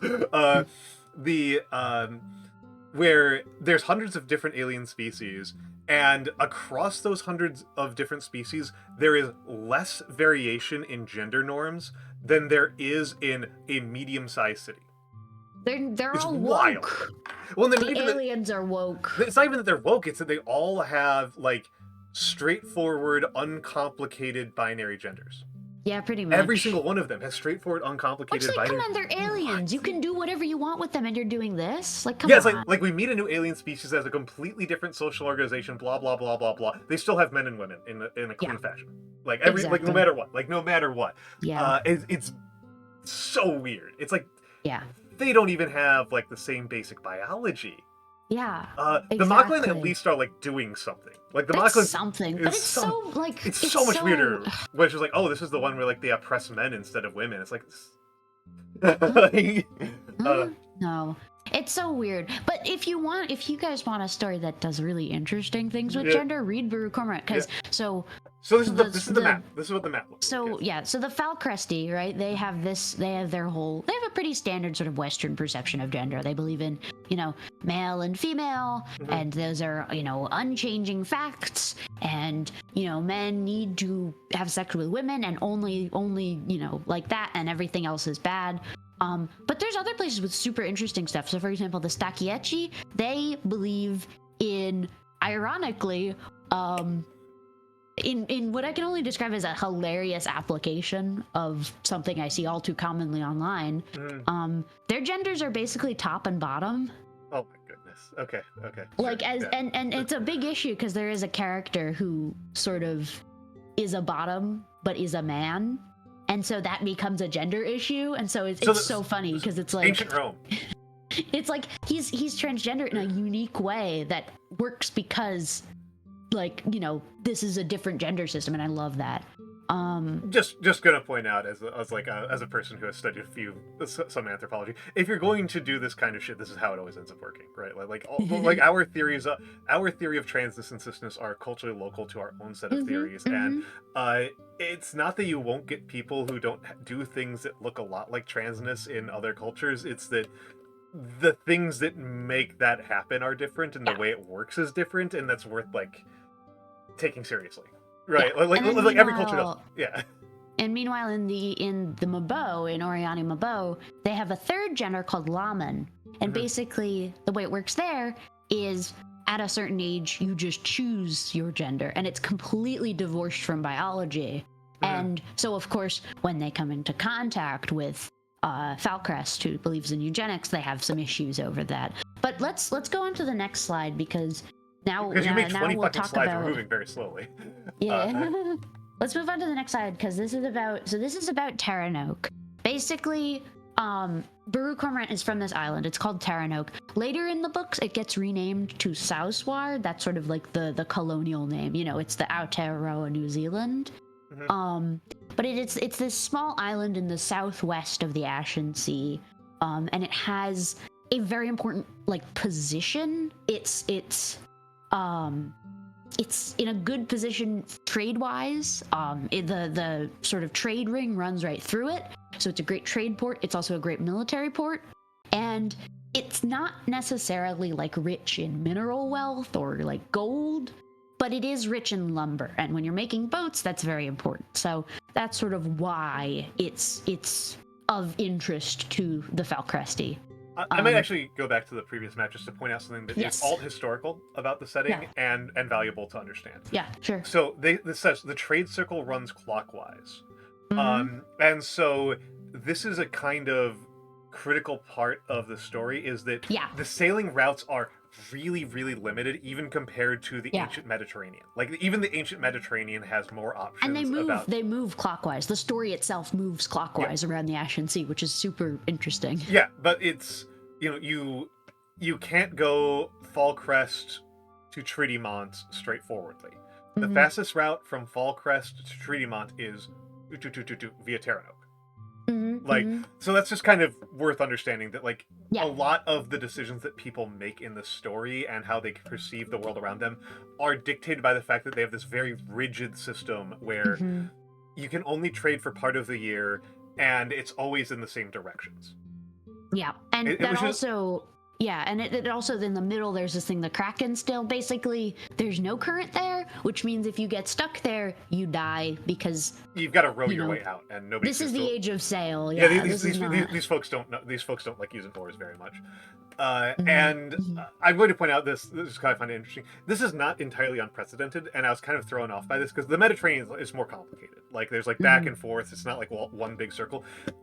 There are parts of the Polynesian archipelagos that do this, and they wind up with trade systems where, like, the entire culture is kind of it changes everything you think about your culture when the fastest way to get home is to just keep going straight forward. Yeah. I mean, it's also in like the Atlantic, like the triangle trade follows the trade winds. You go from Europe south to Africa, and then from Africa west to the Americas and the Caribbean, and then from the Americas east and north to Europe again.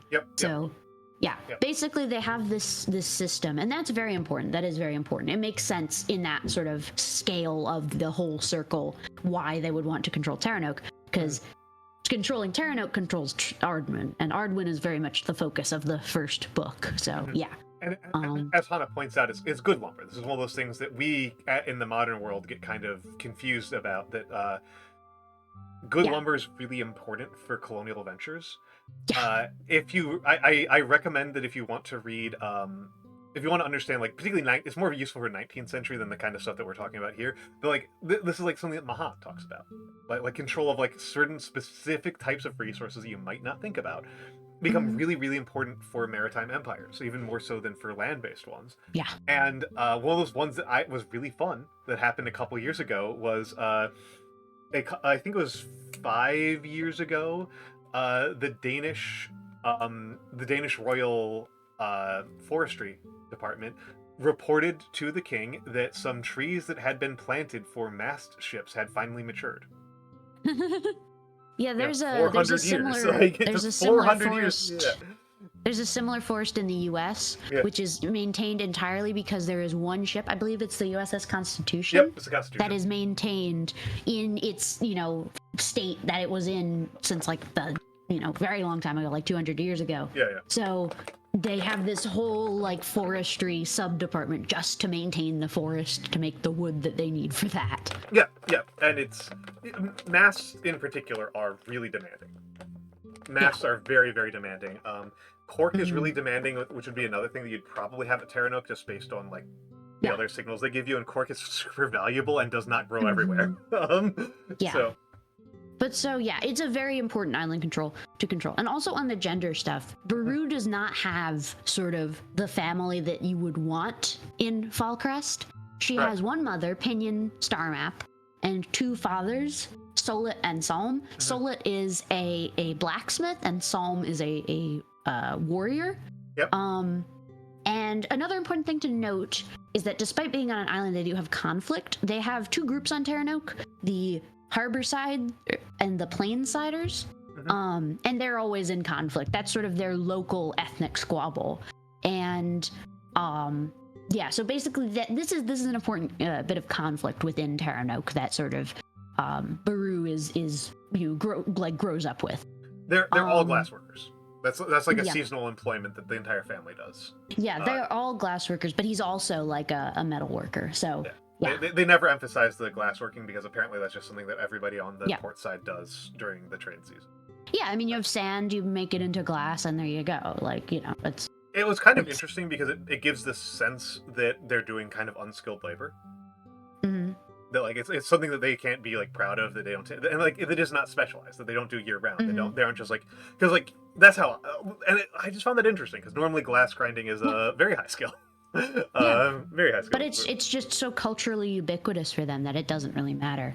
But anyway, in the first 3 chapters focus on Baru Cormorant's life in Terranok, so that's kind of what I'm focusing on here. But the sort of first introduction that we have to the masquerade is at this place called the Iriad Market, which is sort of a foreign goods market, because they have trade going through this island. It's very important for trade, so they're used to having people trading.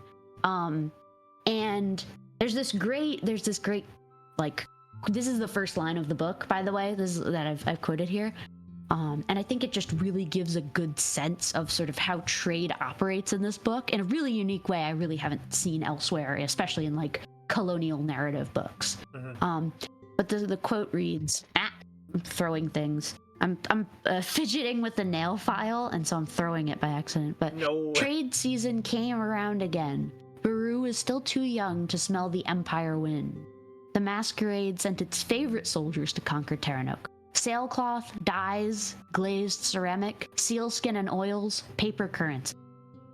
And the paper currency is super, super important because what the masquerade basically does is they trade and they sell their goods for local currencies.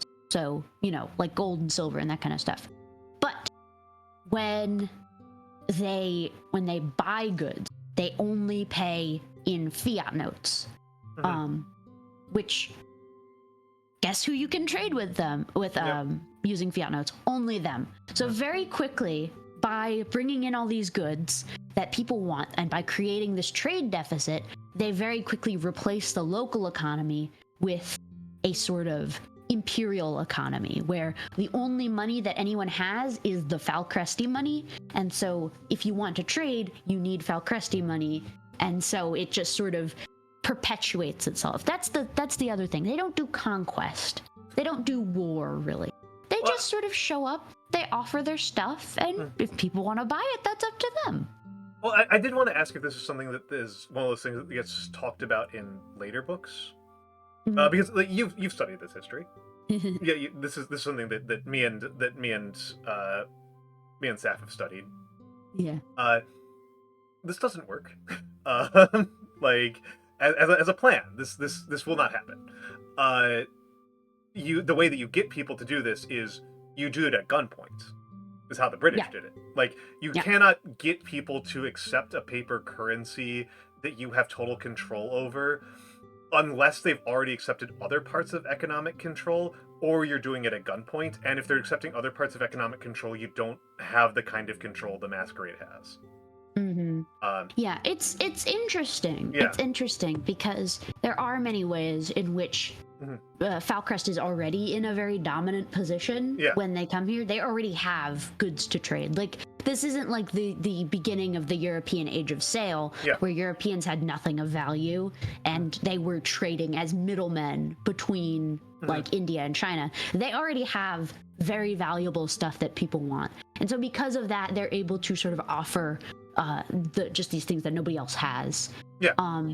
And it while it isn't at gunpoint, or in they don't really use guns. They're big on fire in this. Yeah, I was wondering how much that was supposed to be. I didn't understand like the burn was supposed to be like Greek fire, but I was wondering if some of the other stuff when they would refer to like Empire fire was supposed to be kind of like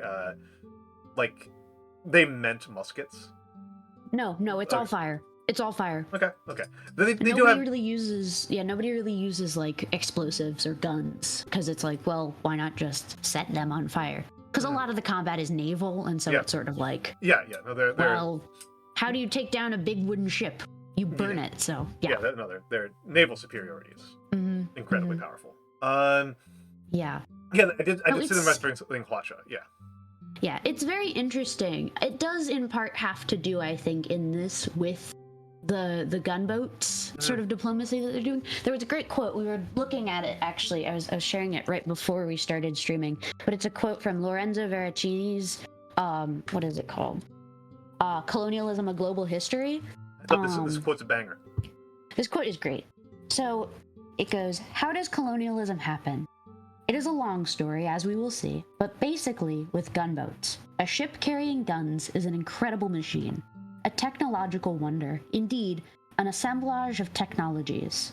A gunboat is extremely concentrated power. It projects and focuses violence with precision. A gunboat is also a laboratory of modern sovereign forms, characterized by a highly sophisticated division of labor. It has been seen as the forerunner of the factory, and it is this device, requiring significant capital accumulation and sophisticated financial instruments to operate, i.e. insurance, shares, etc. This is really like central to Baru Cormorant, because while you have, you have like this sort of trade as colonialism ethos, you do also have war going on in a way that subtly forces people to do the trade. It's not the other way around, interestingly. The trade does not support the war supports the trade. Yes. And that was part of that's part of one of those things I've been wondering about. Like, you've read more of this than I have. That like the book often kind of sells that the trade comes and then the conquest comes if the trade gets disrupted. And the reality, as we'll talk about, particularly if we're going to talk about, for example, the book The Great Divergence goes into great detail about how this played out in Indonesia in particular. The trade is very fickle. You can only cause trade to have this kind of momentum and force if you start with the guns. You have to go in guns first. And I've wondered somewhat, because the idea that the British came with merchants and then only brought out the military conquest once already peaceful systems were disrupted, that's a piece of British internal propaganda. Like, that's not even propaganda meant for America. I think also it is somewhat based, not necessarily on sort of the continental story, but on the story in Polynesia. Because in Polynesia, they have this situation kind of where there isn't like really an alternative. That's true. Like, that's true. If you're on an island and somebody shows up and does trade, like, you can't exactly say, no thanks, we have somebody else.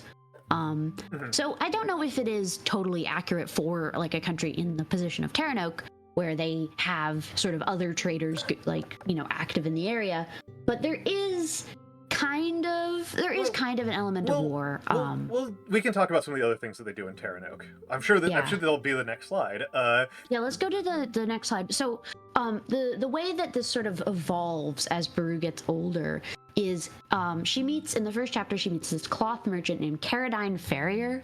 He is so important. I love this guy. He is awful, but I love him. He's a lot of things, it comes to be revealed. He's a famous adventurer, but in his capacity here, he's just a cloth merchant. And so he is on the island. He's trying to sell wool of all things, which is weird because it's like this is a tropical island. Who needs wool? But he does find some economic success here. I forget, how do you spell encrasticism? Is it E or is it R I? I thought it was I-N. Yeah, I thought it was I as well. Did I spell this wrong? I might have. I did not catch this slide because I did also catch an error in the next. Yeah. See, I did like a quick read of these, and I'm an editor, so I caught like 3 or 4 errors that Seth made, and Steph's like, yeah, I'm terrible at this, and Yeah. I will actually I'm gonna be a professor moment here. Yeah. Actually, wait. We'll get through these first 2 bullet points, and on the 3rd bullet point, I'll bring up. Okay. So encrasticism, right? Is So Farrier has this school that he sets up on this island. It's an encrastic school. It's kind of like a missionary school. It really is like their version of a missionary school. They don't have a religion necessarily. They're actually very anti-religion. They're very much like this sort of rational, ness, but it does work like a religion. They have their do's and their don'ts, and their highly respected figures and their lowly villains. And for them, they sort of focus on sanitariness. That's sort of the fundamental crux of the ideology. And they promote this through eugenics. They, have marriage licenses, and they very strictly control through conditioning and through forced marriages and resettlement and by and by sterilization. They basically do a lot to promote what they see as sanitary behavior. And some of the things that they see as unsanitary behavior are sodomy and tribadism, which is what they call that's the word that used in setting for homosexual behavior. And it's also really interesting. It's the homosexual behavior is characterized by behavior, not by identity, which I think is super good world building, because it does not make sense to have an identitarian based system in a pre-identitarian world. Like that doesn't make sense.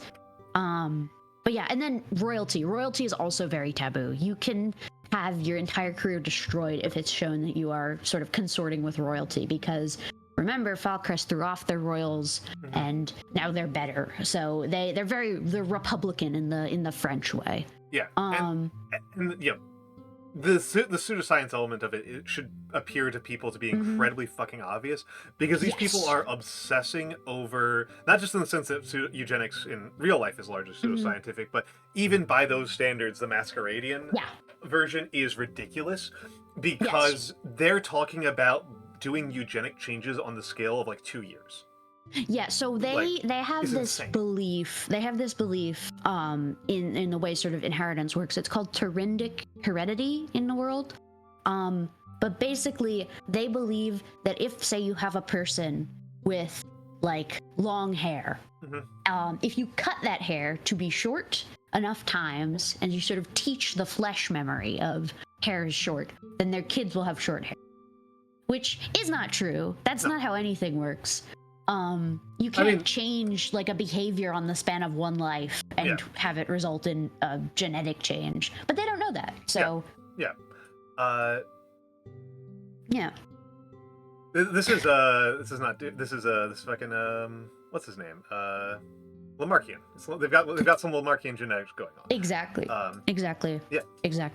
Yeah. But so but the thing is, in that sort of what did the Romans ever do for us way, they also do bring a bunch of really important things. Remember, Buru's sort of, her ethnic group, the Taranaki, they're on this island, and it doesn't really make a whole lot of sense considering that they are really like integrated with the trade. That did not make sense to me either. Yeah, I know exactly what you're gonna say. No, in that sort of way, though, that this is supposed to be like a sort of Polynesia-esque place.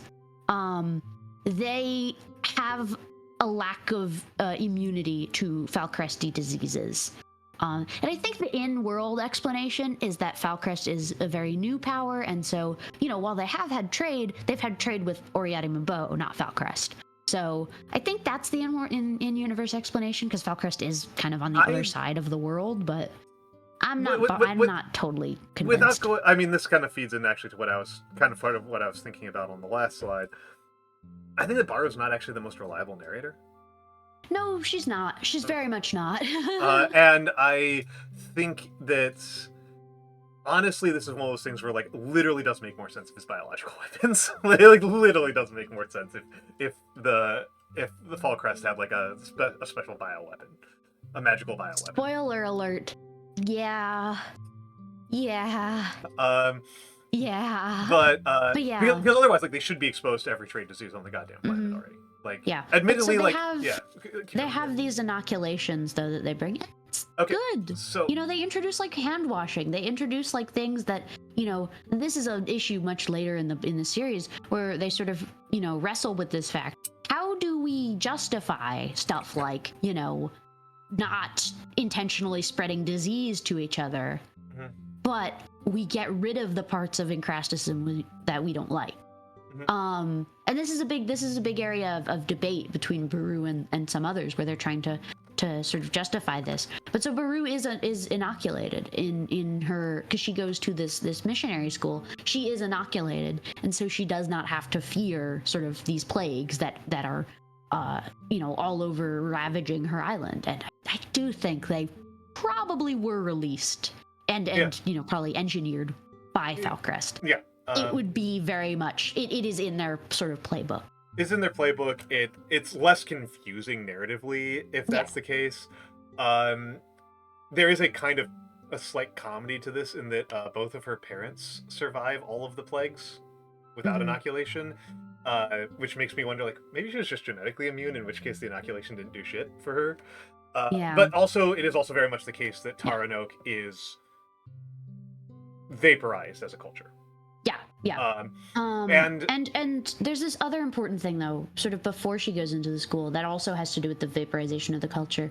There's this important scene where basically, due to the trade, basically the Falcresti ships, they show up and they make a trade treaty specifically with the Harborsiders. They don't touch the Plainsiders. And so the Plainsiders are of course unhappy about this because they, this is a local ethnic strife, and so when one group gets something, the other group wants the same thing. So it's, it's this pretty standard tool in the colonial repertoire, which is, you find a place with two groups, you turn one group against the other, and then now you are in control of the other group.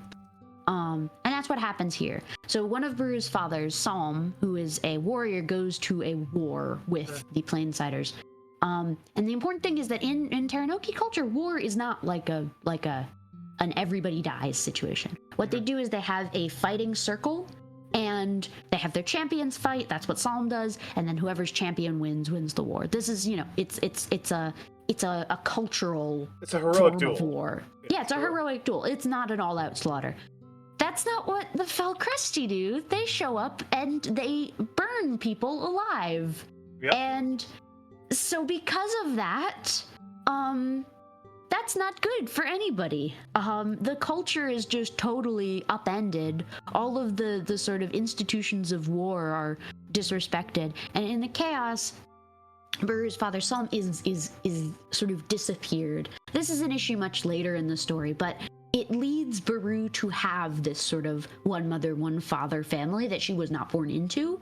And so there's an important part at the end of chapter 1 where she asks her mom if Salm was a sodomite or her real father, and Opinion slaps her because she's just so disgusted by this thing that Baru has learned in the school. But they let her stay at the school. I'm going to make a I'm going to be I'm sorry, I'm going to do a teacher moment here. This is a teacher moment. This is for Seth. Yeah. Seth. This bullet point borrows father's psalm, etc. Mm-hmm. You made an error here. I did? Yep. What did I do? I want you to take a look. Read it carefully. Try to read with fresh eyes.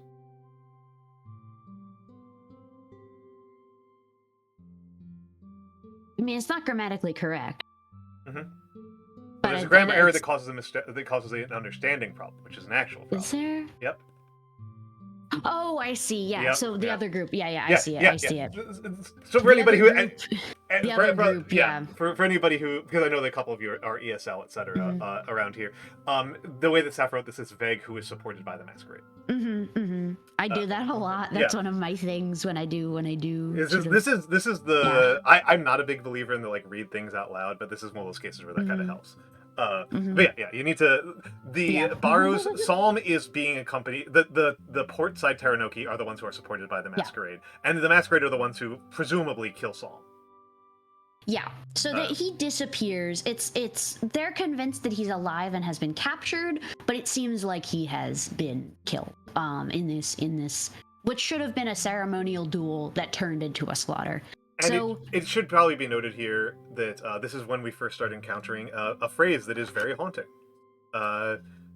Trigger warning for this one. Hot iron for the sodomite, knife for the trebetist.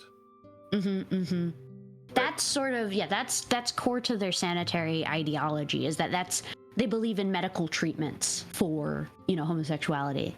And surgical treatments, and it's later revealed, interestingly, when Baru brings it up in the Imperial Corps, that this is not a practice that they do in the Imperial Corps anymore. They're like, no, we're beyond that. We just, so long as you don't want to work with kids or like have kids, like you're fine. You can just we're just gonna leave you alone. But in the colonial periphery, they're gonna do the bad shit. Excellent parallel to the British constantly crowing about how they abolished slavery in the 1830s, and then I read documents from the 1930s about legal slavery in Britain, because it wasn't. I know at the very least it wasn't abolished in Nigeria until 1936. Yeah, which was part of Britain. Hunter raises an interesting question. Yeah.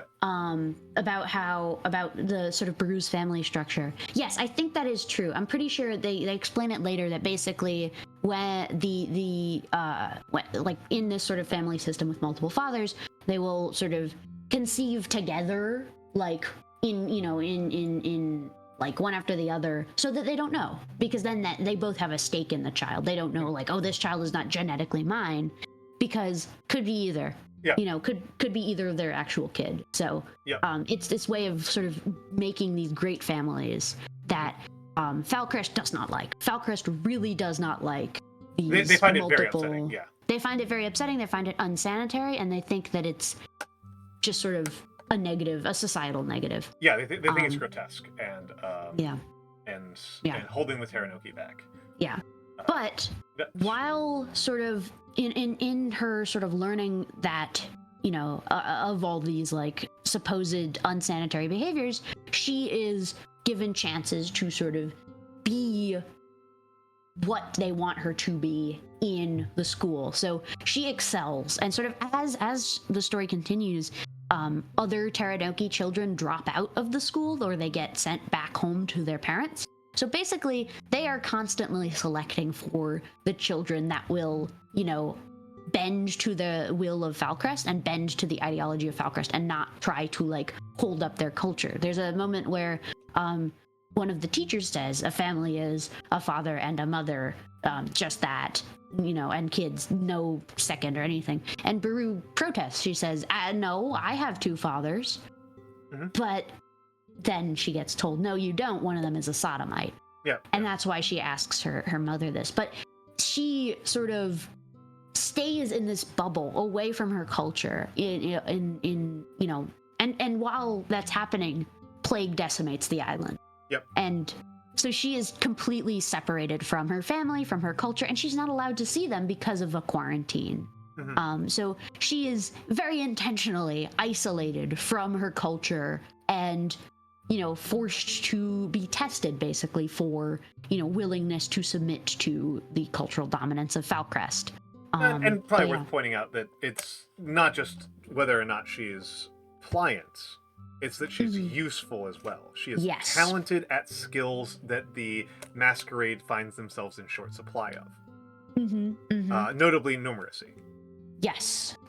So numbers are sort of seen as a woman's work in Falcrest. That's another one of the sort of interesting cultural elements. Numbers are seen as women's things, and so the male-dominated culture kind of struggles with that. So when they find women who can do numbers and do them well, they're like, sure, this one works. This is probably worth pointing out about just history in general. Most governments, historically speaking, have found the lack of numerate and literate individuals in the society to be a significant drag. Like that's like a limiting factor on government expansion for governments all throughout human history. The current environment where we live in, where 90+% of the people in most of the countries we all live in are literate to some extent or another, that's very unusual. And it really changes the way that you make a government. I was reading Bede recently. Yeah. His whole number system is crazy because it's like, it makes no sense now. Yeah. But like, if you don't really have another way to write down and do numbers, it's like, that's what you need it. It's necessary. Yeah. It's and the way I kind of read the way that Falcrest exists in this world is that Falcrest is trying to like a limiting factor on Falcrest's bureaucracy and whole colonial adventure is literate individuals. Yeah, it's talented administrators. Loyalty is critical, right? Loyalty is absolutely critical. And literate in the Falcresty system, because not everybody uses their sort of like they have a language. And they need people that can speak it, because otherwise they can't do, they can't take part in the government. They don't want to use local languages because having read quite a bit of administrative work from areas where the administrators don't speak the same language as the people they're administering, it creates a lot of challenges. It creates a lot of challenges when your administrators cannot reliably communicate with the people they're administering. Yeah. All right. Can we go to the next slide now? Absolutely. And once again, trigger warning again, just reiterating that sexual assault. Yeah. Okay. So as Baru sort of stays in this school, she runs into a very important issue at the school that this is very crucial to sort of the general direction that the story takes. She is studying for a civil service exam, where she sort of wants to she wants to work in the government of Falcrest, and in order to do that, in order to sort of rise up the ranks, she needs to take this exam, do well, and then she'll be sent straight to Falcrest. But she runs into an issue. She has a cousin, Lau, who is suspected for tribadism. And because of the way they're sort of in the colony medical treatments work, they prescribe corrective rape by a hygienist named Deline. And of course, Lau is not thrilled about this, so she goes to Baru and tries to call in a favor. So Baru at this time has been befriending this Oriati naval officer. This is another person who had been raised in one of these charity schools. This one was, I believe, in Kotolba, which is a very important city in the later books. But she is she's very much like Baru. She's not native Falcresty, and so she always sort of lives on a knife's edge with the whole society that she is a part of, threatening her membership of that society and her needing to sort of do what she's told. So she befriends Baru. They escape actually from the school compound during the quarantine. They go out through a door. Interestingly, the doors are only locked from the inside, which that's such an interesting moment. But they become friends. Baru's sort of only friend is Aminata, and Baru goes to Aminata with this issue. She doesn't say why, she just says one of the teachers is, threatening sexual assault on my cousin. And so Aminata, in the way that they do in the Navy when this is an issue, has her, like, you know, fellow sailors beat him up. And yeah, so the problem is that he's technically in the right in the legal sense. So when Amanata finds this out, from Caradine Farrier, by the way, that's the other important thing, she lashes out at Baru. They have a sword match, and she lashes out during that. She says, "It's a crime against law and nature, and you should have told me." And she basically scorns Baru. It's temporary. They quickly sort of become reacquainted, but Baru has this sort of mark against her, and that is that she puts her, you know, her unsanitary culture ahead of sanitary practice, and she uses the sort of elements of rule to do that. So it's this big mark on her. And so when she takes the civil service exam, she does very well, but she doesn't get what she wants. She wants a position in Falcrest. Instead, she is sent to another colony. This is the Federated Province of Ardwin, so it's a similar situation to Terranok. They signed a treaty. They're being integrated into sort of the system, but they're still, like, you know, they're like a colony basically still. So she gets sent there. And so she feels that it's a punishment, basically. She feels that it's you know, because she did this.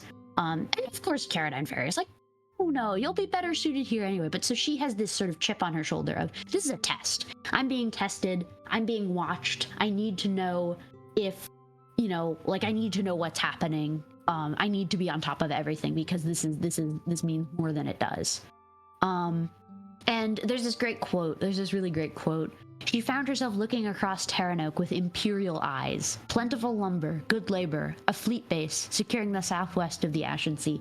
And that, I think, is this great line that sort of cements Baru's change in sort of her worldview over the course of the book. And it's just, I don't know, it's just really chilling moment where she's just like right before she leaves for Ardwin, where she's just like, you know, sees the world in the way that she has been taught and not in the way that she has been, you know, like, from her culture. I'm trying to move ahead a little faster just because I want to get to there's 19 slides in this slideshow, and we are on slide like 5. Some of these slides are pretty fast, but we could. So this is basically the what I've just described as the first 3 chapters. I think they're very important chapters, and they're what people often get stuck on when they're reading this book. But the rest of the book then takes place in Ardwin. This is actually my own map. I made this map because your map is quite sucks. You do not. I can tell. This is the official map. I think actually showcases mostly that Baru, of all of her savant-like talents, as they keep on calling her a savant, cartography is not one of them. Yeah, it's mentioned over and over, basically, that her worst aspect is history. So I think in that way, cartography sort of fits into that. She doesn't really get, you know, the politics of history. And this is a land that's very rich with history. Basically, the sort of short history of Ardwin is that previously they had been this independent confederation of duchies. You can see all these duchies: Erebog, Luxaxu, Voltjeg, Oathsfire, etc. And they all have this sort of mixed culture of the Staciechi from up north and the Maya, and so it's this very diverse, splintered place. It's Roman Germania, I would say. It's these little tribal polities, or like post-tribal. But it's in the process of being subdued by Falcrest. Basically, like, I think 20 or so years previously, there had been a rebellion called the Fools' Rebellion, where a bunch of the dukes tried to cast off Falcrest. They were then betrayed by 2 individuals, Exet Yawa, or I think, okay, the official pronunciation I think is Shate, but the audiobook, which is how I was first introduced to it, says Exate for the first 2 books, so I'm used to saying Exate. That would kill me. Yeah. Because I was like, how else would you pronounce it? Exet Yawa and Exate Olaki, these twins, they help to stop this rebellion in its track, and in return they are rewarded. Exet Olaki is given the position of Duke of Lachta, which is the Treaty Mont. It's the city of Treaty Mont, but it's been renamed to, it used to be called Lachta. And then Exet Yawa is made the Juris Potens, basically the highest judicial official judicial official in the land. And so she is in charge of suppressing religion, which is, they have an interesting native religion of the Ikari, basically humans that did their thing so good that they became effectively gods. And so Exit Yawa is one of the sort of three main factors of the Falcresti government that's set up in the wake of the Fools Rebellion, when they're sort of their arm is twisted into signing a treaty of federation. The other two are Governor Cattleson, who is the sort of, political leader. He sort of manages the dukes. He's a leader on horseback, effectively. He's hunting, that sort of thing. And then the third is Baru, and Baru is in a very tenuous position. She sort of comes in to the past two accountants having been met poor ends. One of them was executed for treachery. The other was killed in bed. So not a good track record, basically. It's not, looking good for her. So she's very much worried for her safety and about rebellion. So she very quickly, through this amazing sequence of accountancy, I've never seen a book that did accountancy as like a core mechanic, like a core ability, and it does it so well. So she figures out through economics that there's a rebellion brewing, dismantles it, but also makes everything fucked up so bad, like she single-handedly ruins the local economy. It's kind of amazing, but then she turns around and, for the sake of her homeland, because she's her whole thing is she's like, I need to rise in the ranks so that I can take this shit down. She joins the rebellion and is declared the Queen of Ardwin. And that's sort of the second half of the book. Mm-hmm. And what happens with the rebellion, I will not say, because oh my god, oh god. I will say, just because I know that Saf hates the economists.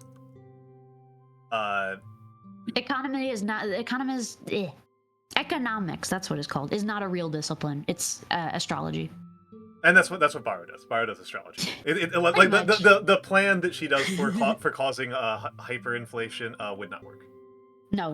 It just wouldn't work. Money just doesn't work this way. I was really distracted the entire time, because I've been studying this stuff for the past couple of years, and I was like, this isn't how money works. This is how a non-fiat currency works, but it's also not how fiat currency works at all. You can't do this. Basically, she devalues the fiat currency, which undoes years of progress of making that the local economy, but also because the rebellion had been holding all of its money in fiat currency in order to pay off the debts of the other dukes to get them to join a rebellion. It's a really complicated money laundering plot, and it doesn't really make a whole lot of sense, but it works in the story. It works in the story. I was willing to, at a certain point, I was willing to go okay, this is a fantasy story, and this is a fantasy universe where the quantity theory of money applies to fiat currency. Yeah. I'm just going to have to accept it, even though it's the one thing we know is untrue about inflation. It's the only thing we know is false. But if we go to the next one, there's this really important thing sort of throughout the story that I really want to focus on, which is this question she asks at the beginning of the book when Falcrest rolls in with their gunships to the harbor, and that is, she asks her mom, Mother, why do they come here and make treaties? Why do we not go to them? Why are they so powerful? And her mom says, I don't know. Mm-hmm. And that really sticks with her as this key moment where she does not know. And I recognized this question, and this is just, I love this question, because I don't know if Seth Dickinson was aware of this when he was writing it, but there's actually a really important other book that basically focuses on this exact same question. So now we are going to go into the brief interlude of Guns, Germs, and Steel. Brief interlude. So, Guns, Germs, and Steel. I have this lovely painting. Guns, Germs, and Steel. It's this book by this guy, Jared Diamond, but it exists in this field called Great Divergence Theory. So, I want to talk about that briefly. Great Divergence Theory, you can go to that slide. basically, it's this study. It's my field of study, by the way. This is my thing. I'm fucking fool. I'm something of an expert. It's an awful field, by the way. Nothing good has been written in it since like 20 years ago. But basically, it's the study of this one particular problem in history, which is in the 1400s. If you look at like Afro-Eurasia, that's this big continent, like mega continent that has, I think, like 96% of the world's population on it. If you look at it in the 1400s, it has roughly equal agrarian class-based societies throughout it. There's not really anything that indicates that Europe is like superior necessarily. But if you look at the 1800s, Europe is way ahead. Like by the end of the 19th century, Europe, I think, controls something like 95% of all the world's landmass, which is crazy. So the question of Great Divergence theory is basically why? Why does this happen? How does this happen? And there have been a ton of answers. Blount actually makes this really interesting claim, which I think is worth looking into, which is the first Great Divergence theorist is Columbus. Okay. Because he, in his writings, says like, hey, this is happening because I've God on my side, and so clearly I can easily beat these natives. So, but yeah. So Saf said there's pretty much been only one good book in the field, and it's the one in the last 20 years. Yeah, and it's the one I put up here, and I just linked it because I recommend it regularly on my channel. I'd say it all the time. It's really good. I have it here, like literally right here. I checked it at the library the other day. I lent it to a friend and he hasn't returned it. So I've got a digital copy. And that's not a friend anymore. That's not a friend. Well, I work with him, so he just lives in a different state now, and I don't care because I've got the digital copy. This book is crazy because what he does in it is he lines up, what would you say, somewhere on the order of 500 different theories about how Europe overtook other parts of the world in economics and military. Yeah, so, like literally the whole first bit is part one, a world of surprising resemblances. Agriculture, transport, and livestock capital. Living longer, living better, birth rates, accumulation. What about technology? Land markets in Europe and Asia. Land markets and restriction on land use in China and Western Europe. Labor systems, migration, markets and institutions. Market from farm products. Rural industry and sideline. So it's so many things. He just goes on and on and on and on. Oh, and what he's doing is mostly like he says, okay, so like here's a theory about how Europe had this huge culture, this huge economic explosion. Here's how it's wrong. Next theory. Here's how it's wrong. Next theory. Here's how it's wrong. It is an industrial scale slaughter of bad theories. It is crazy. Wild. It is wild. And like so, like the like 3 things that he points to that he couldn't just like kill outright have like stuck in my brain as like very compelling theories. So it's really good. I also would recommend as another, not necessarily as seminal of a text in that the discipline has its name, but a very useful text that I think has fallen by the wayside is J.M. Blout's The Colonizer's Model of the World. I will have to read it because it was not prominent when I was reading, so I didn't. I wasn't. Saf is introducing it to me. He wrote these books and then he died. It's so annoying. There's like this great quote on the first page of 8 Eurocentric Historians, which is the sequel, where he says, "In volume 3, I will write my own theory of why this is." And then he died and didn't write book 3. Following in Marx's footsteps. Yeah. If you want to live a long life, kids, never promise to write volume 3 of your great magisterial work. Pretty much. Just don't do it. Everything happens in 2s. Everything happens in 2s. So another one of the like big seminal works in this field is Guns, Germs, and Steel. And I would say, at least in popular consciousness, this is probably the dominant theory, which sucks because it's way more popular. It's way more popular. It's objective. Like there's a documentary about it. It's taught in schools. Hell, CGP fucking Grey has a video where he just parrots this like, point by point, and it's wrong and bad, and everyone like is like, yeah, CGP Grey is so smart. I have a bone to pick with CGP Grey. He thinks he's so smart, and then he does this. So yeah, but I don't like it. But we do need to sort of note where it stands historiographically. Yeah. It's published in 1997, I believe. So it's sort of at the tail end of this boom in various what was then European miracle studies after Eric L. Jones's book, The European Miracle. Basically from the 80s to 2000, there was this boom in Great Divergence theory writings with all kinds of authors: Jones, Robert Brenner, David Blands, J.M. Blount. And so he sort of exists on the tail end of this. And he does try to push back on racial theories, because not really at the time necessarily. A lot of the racial theories had kind of already been discarded much earlier, but at the very least he is trying to make a non-racist explanation, which is worth lauding. This is one of those things that's been very fun to me, because I read it when it came out, right? Because I'm old, and the reaction that I saw in the people around me as like a liberal East Coaster, geezer, Mama Anarchy, it's in the fucking tags, geezer. The way I saw it, received was overwhelmingly negative reactions from conservatives, because it lacked a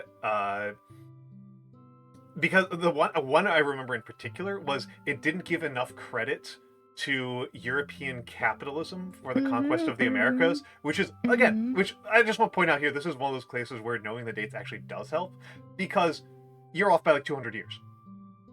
The Aztecs and Incas were not conquered by a capitalist state.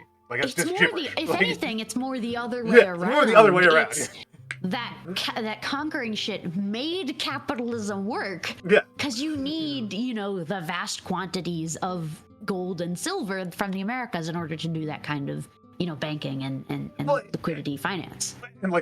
And even having a reason to do that kind of liquidity finance anyway, as opposed to doing the thing the way that pretty much everybody was doing, and Europeans were doing going into it, of make hereditary landed aristocrats that just control zones and do it on loan or power from the king. Like, that's like even having to come up with a system where the stupid little tiny bullshit system that you have at the edges of your society, where there's cities and they're full of burghers, and those burghers make horseshoes and they trade horseshoes with each other for other horseshoes. The stupid bullshit. All of a sudden that has to become your entire fucking country, and that only has to become your entire country after colonialism.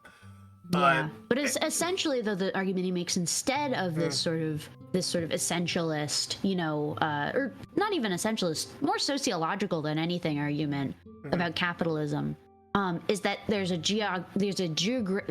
geographic bias in all of history, basically. Where certain kinds of geography promote certain kinds of society and other geography does not. So one of the examples is, for example, rain-fed agriculture versus river-fed agriculture. He basically makes this argument, which is also known as hydraulic despotism. It's very common as a sort of explanation of Oriental despotism. But basically, he says if you have rain-fed agriculture, then you're going to have a freer society because you're not dependent on like a river irrigation system. Whereas if you have a river irrigation system, then you're going to have like a pharaoh, basically. Which is not true as much as people think. There's been like one or two actually hydraulically despotic countries or societies in world history, and they weren't China. Meanwhile, like, Europe was much less rain-fed than they think. Humter, it's a fucking dumb theory. I do have to point out Diamond did not come up with it, but it's also kind of a showcase of the problem of Diamond being an ornithologist and not a historian, is that if he was a historian, he would know that he was working with a theory that was about 50 years old and had been discredited by about 20 years by the time he started writing. Yeah, it's actually funny. Jared Diamond is an ornithologist and amateur historian. Meanwhile, J.M. Blount is a historian and amateur ornithologist. It's quite cute. It is. But it has been interesting to see the way that the book's reception has changed over time. I forget what your next slide is. Does your next slide go more into Gunstream Steel? Next slide is Yali's question, but there's a very, if you want more actually on the Gunstreams and Steel, just people in chat, I have a friend Rosenkreutz, he has a very good video on the subject that I actually voice a line in, and also as one of my subathon redeems, I have to do the Jared Diamond stream. So I will do that eventually, and that will be fun. Seth, please have me on for it, please. I will. Don't worry, please. I will. I'm gonna have like a discussion section. Don't worry. Please have me on. So so let's go to the next slide though. Yeah. I'm actually just gonna make one last note about guns, germs, and steel that I always think is very funny. No, there's 2 more slides about guns, germs, and steel after Yali's question. Oh, okay. Let's keep going then. Yeah. So this is one of the first. This is one of the introduction. Yeah. So the sort of framing of this is that when he was in New Guinea, with this local population, he had this friend who was sort of a local politician type named Yali. And the way he does this is incredibly Orientalist, by the way. Like, it's not appropriate. It wasn't appropriate then. It definitely isn't now. But the way he sort of does it is basically, this book is framed as trying to answer Yali's question. I have it quoted here. He and I both knew perfectly well that New Guineans are on average at least as smart as Europeans. All those things must have been on Yali's mind when, with yet another penetrating glance of his flashing eyes, he asked me, which, by the way, what is this? What is this writing? What is this fanfic? It's classic. Why is it that you white people developed so much cargo and brought it to New Guinea, but we black people had little cargo of our own? And that's basically the premise of the book, which is, why did some people have stuff and come to New Guinea, and why not the other way around? And do you guys remember who else said this exact thing, basically? Yep. Baru Cormorant. Yep. So that's my connection that I want to make, is that both of these books kind of answer the same question, and I think it's crazy. But yeah, so more though on Jared Diamond on the next slide. And I just, because I do want to talk a little bit about why Jared Diamond's theory is bad and stupid and dear Lord. This is the chart. We're kind of blocking it. I'll move myself out of the way because it's important. Okay, no, we're going to do a much more brutal method. We're going to do a much more brutal method. Are you moving us in OBS? No, I was going to close us in OBS. Oh. I was gonna shut us down. Well, in OBS. I gotta find us in OBS. VTube Studio. There we go. Team Rocket's blasting off again. Goodbye. We have disapparated. Okay. And that's totally another Baru Cormorant reference. But yeah. So you can see basically his essential logic is this. There are the proximate factors of colonialism, which are sort of the things that cause it. These are the things at the very bottom. They are horses, guns, steel, and swords, ocean-going ships, political organization, writing, epidemic diseases. And all of these things he sees as traceable back to ultimate factors, the sort of things that cause the things. So for example, all of these sort of factors down here are sort of reliant, are contingent on this technological, dense, sedentary urban society, like you see in the old world, and like you also see in the new world, but he doesn't really seem to understand that at all. But we'll get into the problems later. Yeah, he's trying to answer it's an extraordinarily hard question, and he doesn't do a good job at answering it. He falters. I'll just leave it bluntly. He falters at answering an extremely hard question. Yeah, no, definitely. Then he says on the level above that in order to have a large, dense sedentary society, you need a food surplus. This makes sense because, in order to feed the people making the technology, you need people that are making more food than, they need to eat themselves. So that's sure. But in order to then we get into the weird bit where in order to do that, you need to have a wide variety of domesticatable plants and animals, which, okay, I guess.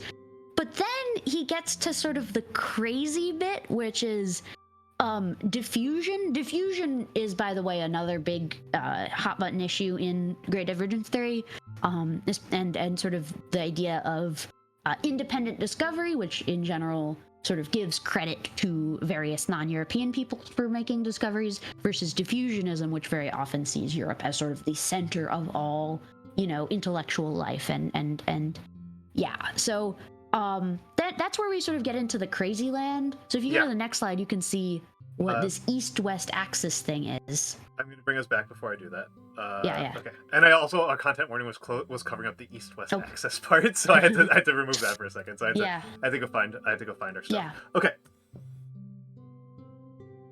So this is So if we go to the east-west axis, this this is basically the crux of his argument.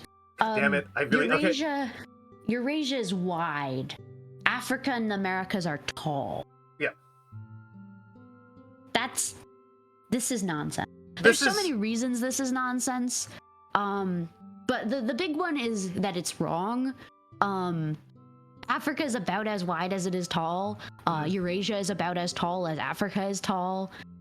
There are things in the way, like the Gobi Desert, that it's not the same culture or climate in Hokkaido and Paris. Like, that's just not true. And a goofy element of this to me, this is like anybody who has studied European history that is not just like narrowly focusing on like 19th century Britain. If you have studied Roman history, Greek history, French history before 1700, you will notice a huge problem here just blazing, right? Yeah. Which is that if he's going to make this case about Africa, he should stop at the Sahara, because supra-Saharan Africa is extremely connected with all this Eurasian bullshit. Yeah. But Morocco is very much part of the same trade network that France is. And hell, even sub-Saharan Africa on like the East Coast, like Kilwa was a trading enterprise. Like, yeah. And also, it's like, this is also a Mercator projection. Those straight lines are not actually straight lines. That's nonsense. This is not true.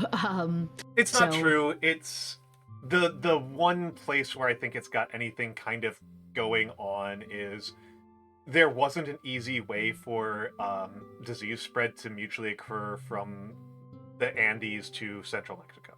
That is true. That's about the limit of it. That's about the limit of it. In terms of other issues, though, he's not a historian. He has no relevant credentials for history. And that's not to say that non-historians can't do history. This is and true. That, sometimes non-specials are very, very Ivory good. Tower. Some non-specials are very good, but he's not. He's just objectively unaware of the discourses and the methodologies, and that is very much to his detriment. Yes. He also can't do history like a science, which is what he does because he's not a historian. And I mean, it's frustrating because there are scientific techniques that are valuable for informing historical theories. That said, the biggest problem, I really want to put this as a bit of an exercise to the class. What is the biggest problem? There's a huge, big problem from a scientific methodology perspective with trying to use the scientific methodology for studying history. I want to put this as a class. Yeah, who can guess? This one's pretty important. This one's a pretty important one. And yeah. I like how Saf has figured it out. Saf has figured it out because she knows what I'm going to say. Yeah. This is not like a representation of his theory, by the way. This is an actual picture from the book. Like, that's what this is. You can see kind of the text like bleeding through on the page underneath. This is actually like this is real. This is not a joke. This is real. Gringotts arguably got it. I don't know if Gringotts was asking me if I was asking a question or if he was proposing that as the answer.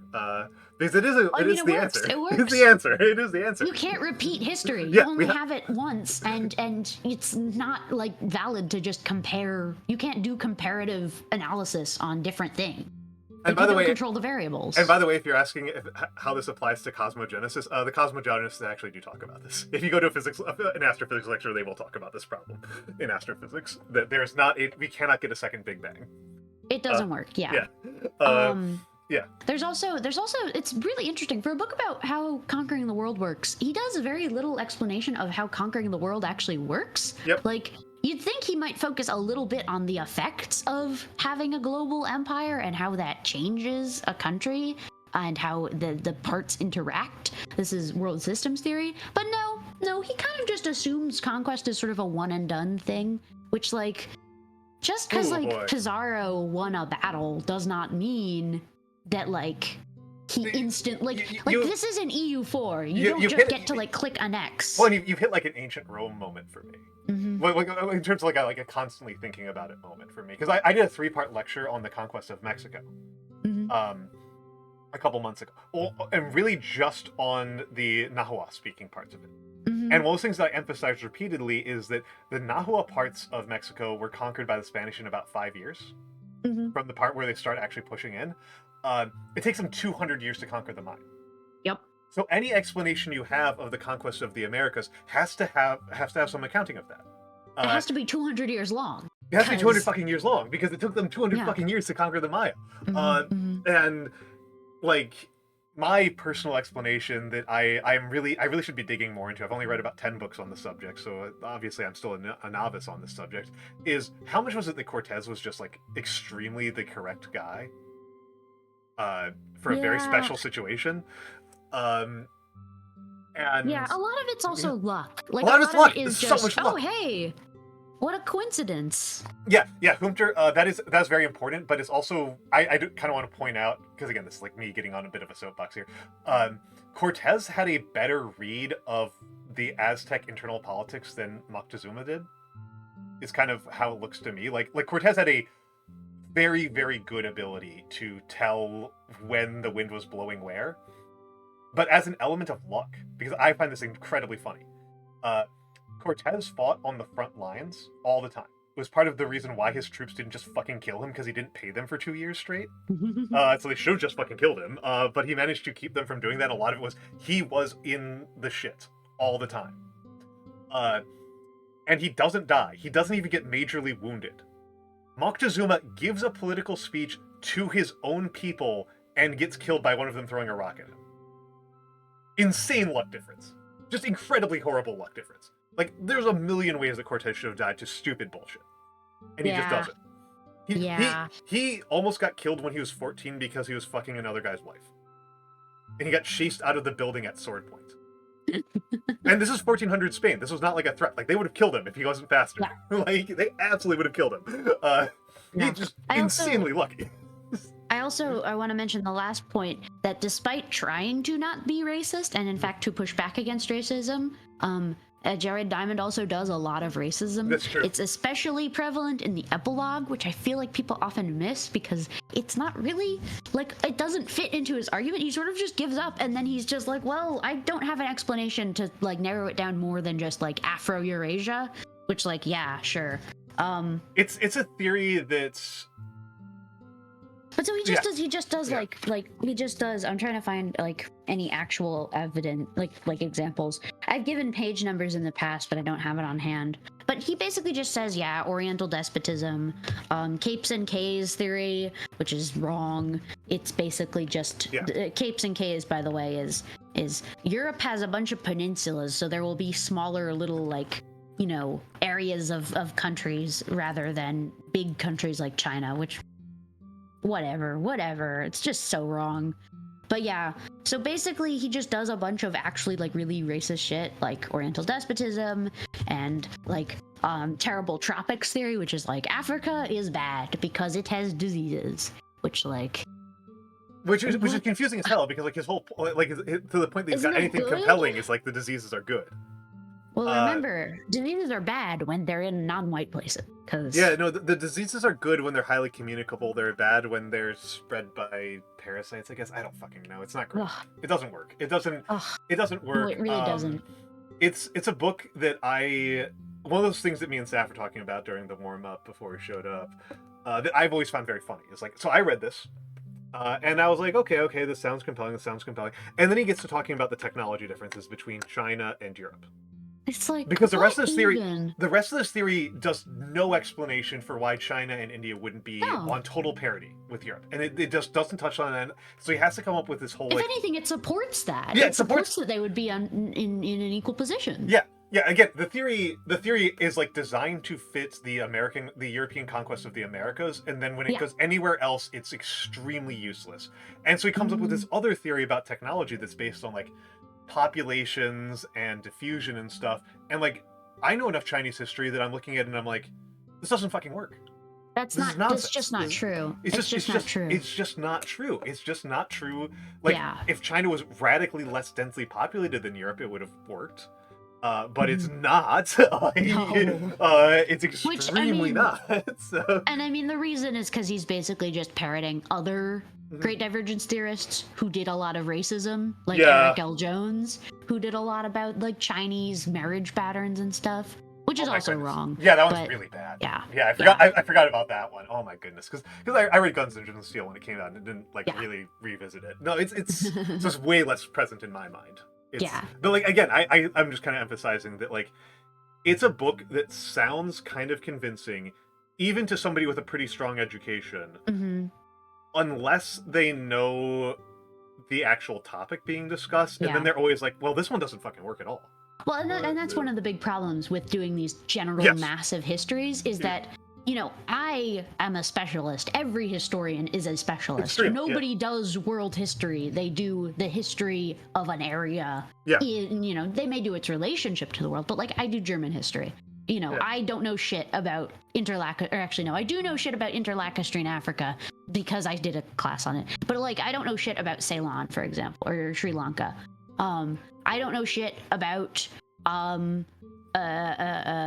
like 700s AD South China. I just have no knowledge of it at all. Yeah. I don't know anything about pre-conquest or pre-Russian Siberia. I don't know anything about it. Mm-hmm. But when you do these general histories, nobody can really say anything against you because nobody has world expertise. Like, there are a couple books that really do, I think, succeed in these sort of world expertise things. Like, for example, Braudel's The Mediterranean, I think, is probably one of the few examples of a big history that works because Braudel was a once-in-a-generation genius. Yeah.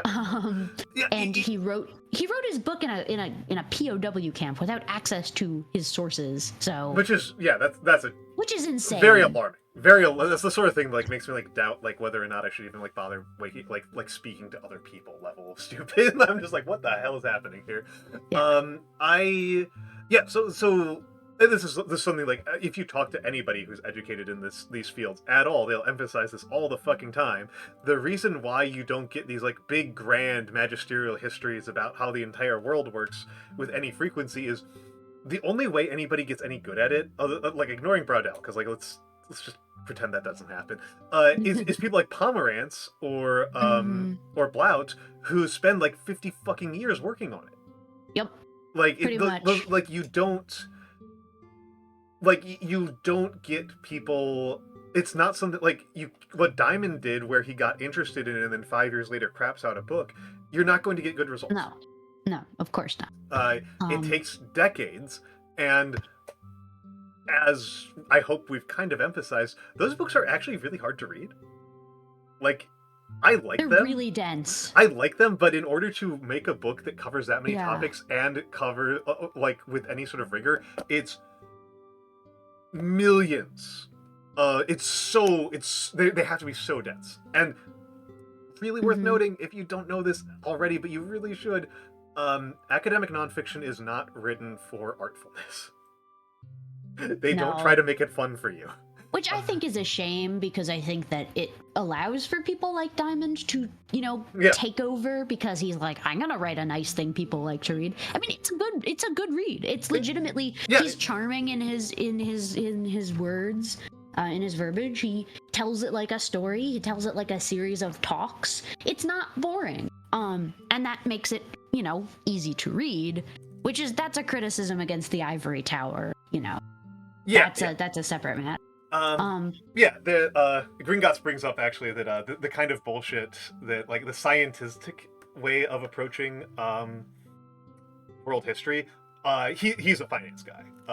Finance market historians have basically disproven it for their own field. Like, which is a much more robust field for doing this than like colonialism. Yeah. Because there's at least advisor. like, my advisor once told me that he was talking to his one of his teachers when he was in university, and his teacher said that he was very sad because his teacher was an economic historian, and he was very sad that nobody wanted to go into economic history because it doesn't work to tell grand narratives, because all economic history does is show that the grand narratives are actually wrong on an evidentiary level. No, it's I've actually enjoyed studying economics quite a bit, but it is a dire world. It is a desert of death. It is it is what like it is like Dark Souls. Yeah. I don't mean that in the sense that like it's Funnily challenging. enough, I mean in the sense that, like, everybody is dead and dying. Like, funnily enough, I actually have 2 of those books from that guy that said that on my shelf. because he's also a respected academic, and I'm very quickly trying to get through them because he's kind of old and I'd like to ask him some questions. But I don't want to, I want to have the reading down first. So, yeah. But yeah. Now though, I do have one other thing though that I want to bring up, which is a sort of other criticism of Diamond that I actually haven't seen a lot. And I think that Baru Cormorant actually is probably the only place I've really seen this written, and I think it does a really good job at this. So this is a very long quote that I have transcribed in full because I don't have my actual physical book with me. I just have I forgot it at home, so I have a digital version on my phone, but not on my computer. So I had to type all of this out by hand. Could tell. Yeah. But so I just kind of want to read out this quote because I think it's really good. It's long, but bear with me. This quote, by the way, is in the end. It's in the epilogue of the third book. There are no spoilers, don't worry. It's really good though, and I need to bring it up. Well, Baru said softly, here I am. I asked my mother a question all those years ago, and now I've answered it. And she's talking with Caradine Farrier, by the way. What did you ask her? Why you were powerful? Why Falcrest came why Falcrest came to... I think it's supposed to be us, sorry. Why Falcrest came to us and changed us. Why we didn't go to you instead. What did she say? She didn't know. Do you? I think so, yes. If you want to go to the next slide. Already done. Oh, perfect. There was so much she could say. The matter of money, Falcrest's wholesale adoption of paper See, there's lots of typos, sorry. I caught 5, guys. Yeah. I was doing this quickly. I should have taken 20 minutes to do it. Okay, next time, remind me. Next time, I'll catch 20 from you. I'll spend 20, 30 minutes doing something. Okay? Thank you. Yeah. Falcrest's wholesale adoption of paper fiat and notes and liquidity banking, which allowed them to move value more efficiently. You could not raise money from your people to fund an expedition if all their value was locked up in farmland and lumber and milk. But when it was stored in paper notes and banks, then you could borrow from the people without actually taking their property. Then there were the ships, the superb rigging and coppered hulls, and the chemistry of citrus and salt that kept the crews alive to sail, and the fearsome laboratories that produced the burn. There was the culture of desperate syncretic inadequacy, fear of the world outracing Falcrest, which had stolen the best of Stachyechia astronomy and Oriati scientific philosophy, and the culture of revolutionary bloodshed, willing to use living bodies to discover the causes and cures of diseases, to test which substances would do harm if used in piping, food, cloth. And Le Petier and his coffee houses, where the art of debate grew from spectator sport to revolutionary spark, where the stockbrokers did their trading now. There were the pigs that gave Falcrest the annual flu, which made the masquerade's collective immunity so vigilant, which laid flat the populations of every new province Falcrest seized. There were the canals and the waterways, the ancient expertise at managing tsunami and flood that became the modern engineering, that turned the mills, that made the flour and the soybean meal, that put calories in the workers, and the sewers, and the aqueducts, and the Republican government, which shifted the flow of Parliament's corruption and favoritism from fellow elites to a Parliament's constituents, so that corruption at least helped the common people sometimes. But all those things were just limbs and muscles on the beast. They explained how Falcrest was conquering the world, but not why. A strong man might have the ability to strangle or force a weak man, but nowhere was it written that the strong man was fated to kill or enslave that weak man. Would Terranoke, given all these advantages, have gone to Falcrest, subverted and enslaved it, made it part of a Terranoke empire? No. And the Oriati were the proof. The Oriati had their own heinous history, their own spasms of conquest, but for much of their millennium of unsurpassed worldly power, they had kept to their own borders and their own internal struggles. Their voyages had been for exploration and trade. They had been good neighbors. Ardwin had, of course, washed itself in blood. The Maya had come to conquer, the Stachyechii had counter-invaded, to preserve the great green breadbasket that fed them. So you might be tempted to say wherever cultures meet, conflict was inevitable, but they had been two rival homelands at war over the middle ground. Neither had ever made a possession out of the other. Yes, People had always been evil nearly as much as they had been good. Yes, happiness was rarer than suffering. That was simply a fact of mathematics. But Falcrest was not an innocent victim to historical inevitability. Empire required a will, a brain, to move the beast, to reach out with appetite, to see other people as the answer to that appetite, to justify the devouring of other people as the answer to that appetite, to justify the devouring of other peoples as right and necessary and good, to frame slavery and conquest as acts of grace and charity.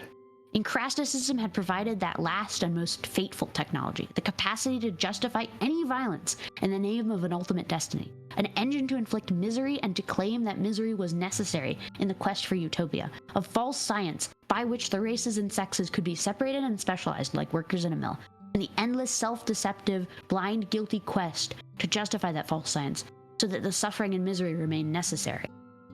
Falcrest had chosen Empire. Falcrest could therefore be held responsible for its choices. This quote is just chilling. Every time I read it, I love it so much because it is an amazing criticism of the lack of agency. Pretty much every great divergence theory has. They don't, note that regardless of how, conquests happen, guns, germs, and steel, just because you have something doesn't mean you use it to create a colonial empire. Yep. And I think that's why this is such a poignant criticism. Because when you have, when you say it's a historical inevitability, it's caused by these factors, you say it's not their fault, they just had to do it. But when you reframe it like this, when you reframe it as choosing empire, you can hold an empire responsible for its actions. You can argue for things like reparations for slavery, reparations for conquest and colonization. And that's dangerous. That's incredibly dangerous for so many people. It's interesting. I do kind of like come on to that one. So I think that we've reached the end of our primary of our summary part. I want to have some free discussion with you. We originally planned on this being relatively short and then spending more time on the free discussion. But I think you don't have anywhere to be, right? So unfortunately, I am running out of time, not because I have somewhere to be, but because I think my friends are having people over. So I will have to end once they start being loud. I need to use the restroom regardless. So we will reconvene in a few moments. Okay. That's where I was going into. We're going to take a quick break, and we'll. Okay. Cool.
Like maybe 10 minutes. Okay. We've already gone on, so they already saw that. They heard you say 10 minutes. So we are coming to the end. We are coming to the end, which I am sad about because I love having you on, Saf.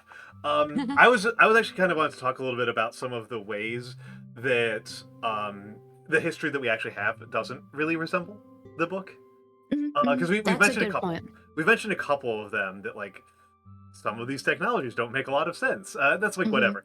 But one of the ones I think is really interesting, particularly for this question about Falkreath choosing empire. This quote that Saf has given us, because this quote comes from this place of treating the how of empire as the easier question and the why as the harder question.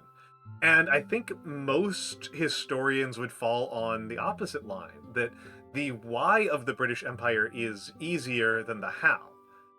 Because the why is actually mostly comes down to the security dilemma. I think is what I usually see. That because the United Kingdom and France and Spain and the Netherlands all were right on top of each other and viewed each other as military rivals, and anything that any of them did that made one of themselves more secure made every other member of that more insecure. That meant that anything was justified. Right? Anything is justified in the security interests of the state, which Falkreath doesn't have to worry about. Falkreath does not have an existential hazard. And this is part of what... They do in that they're afraid of other places outracing them, especially the Oriati. That's sort of their fear. Yeah, but it's not as much as like... So this is why I like to do that snapshot. I tend to frame the question of the modern era and colonialism as you take a snapshot around 1400 and a snapshot around 1800. And somewhere around 1400, United Kingdom doesn't exist. You have the Kingdom of England, and it has just lost the 100 Years' War and gotten its ass absolutely kicked by the French, and has lost the majority of its land holdings. It is a reduced, rump, backwards, cold little island that has very little going for it other than sheep and trees.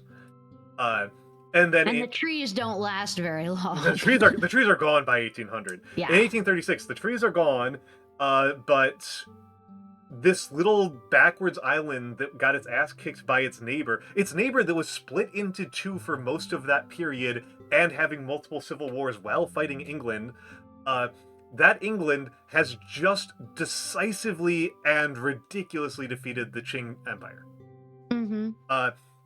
A radical change, but they have never beaten. They have not vanquished France in that time frame. Like, they defeated the French Empire in the Napoleonic War, sure, but these European states are compelled by, all the way back to Thucydides, and the Athenians in Sparta, that if your neighbor does anything and they're anywhere close to you in terms of power, you have an interest in making their life worse. And in preying on the weak, right? Because that's what EU4 is about. EU4 is the game where if there is a weak country, you eat them. Yeah. Because if you don't eat them, one of your strong neighbors will eat them, and they'll be an even stronger neighbor.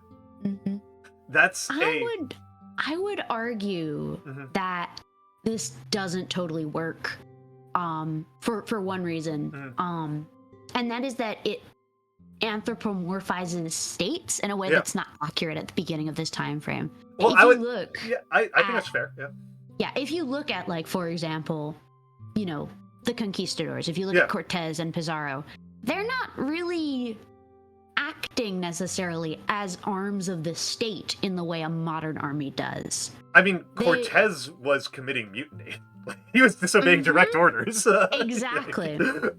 So when you sort of personalize the individuals who make up the state instead of seeing it as a state, I don't think really works on this idea, this macro geopolitical level of the security dilemma. Maybe that's what the king is thinking, but that certainly isn't what the conquistador is thinking. That's certainly not what the colonist in New England is thinking.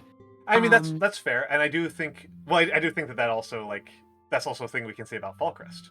Falkreath had chosen empire. How does Falkreath have a brain?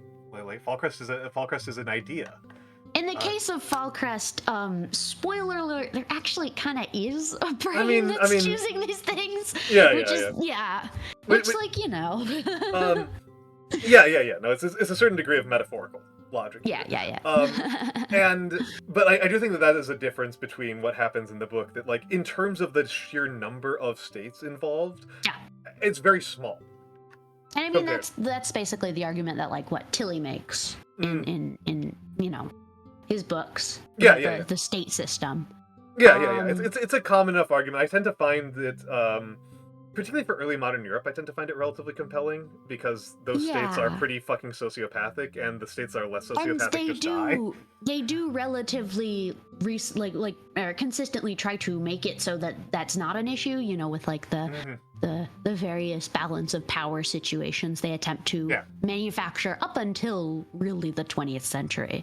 I think there is there is that, but I'm not buying it. There's one other reason I think that's important to note that doesn't really make sense in Falcrest's case, but does in the real world, which is this thing that Blount proposes, which is instead of seeing states as these disparate and separated entities, we instead see the whole system of what is at the beginning agrarian class stratified societies as a single system, as not necessarily the Kingdom of France, but as sort of the feudal everything. And in that, it really becomes a lot more difficult to see it as a securities dilemma situation, because then it's you know, everything is sort of like there isn't a clear boundary. And you are like, if anything, you know, the monarchs of Spain or France or England have more in common with each other, and you know, have more to gain working as a class than as individual states. I tended to not be super sympathetic to that lens, mostly because I'm just so used to watching like this logic, people say this, and then I just like watch the events happen in real time, and then people don't operate on like these class allegiances. And again, like I am, my initial invocation here was Thucydides, where we have self-conscious Athenian diplomats explicitly spelling out the security dilemma for explaining the actions of Athens. Like it's not like nobody thinks about it. It's not like nobody uses this language. I think that like it is an interesting point to bring up that like the coherence of those early modern states kind of prevents them from behaving in such a coherent fashion and setting such a coherent policy. I think that's fairly fair. I think it's one of those criticisms that's actually kind of an interesting one for highlighting the differences between the medieval and the modern. The medieval states are... I'm just lying to you right now. I already told a lie right there. Yeah. There's no medieval states. That's insane. Exactly. Like, that's insane. Like, they're just not. But by the process of, you know... doing colonialism, doing all these things, you end up with a state. Because you need a state to do those things. Yeah, and it's hard. Like, if we're talking about like the Kingdom of France, it's like difficult to talk about how the security dilemma really works there during like the 100 Years' War, right? Because like the Kingdom of France splits like 3 different ways over the course of the 100 Years' War. Like it's like Burgundy is fascinating considering that. Burgundy's the big one. Burgundy is like the big one. What the hell are they doing? They are partying. They are partying over there. Burgundy mentioned, by the way. By the way, funniest nation in Age of Empires 2. They're the funniest nation in Age of Empires 2. They're so good. I love Burgundy in Age of Empires 2.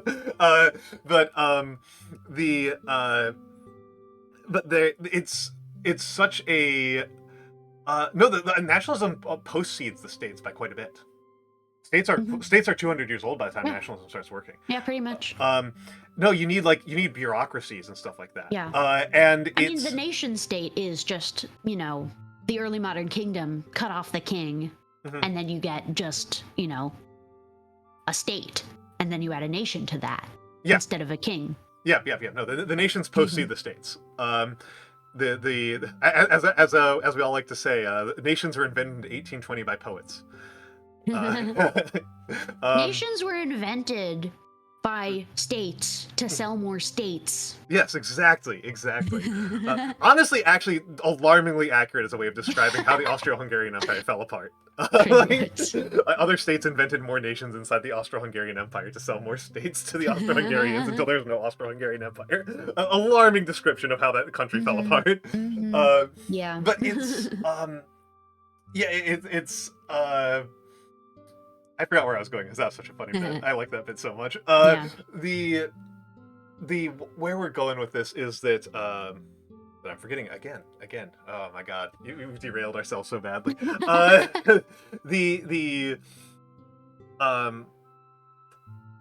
one of those things that I think about actually is like a counterpoint to kind of what I was bringing up about like how the security dilemma plays into this is a lot of what I have read is 19th century colonial letters from administrators.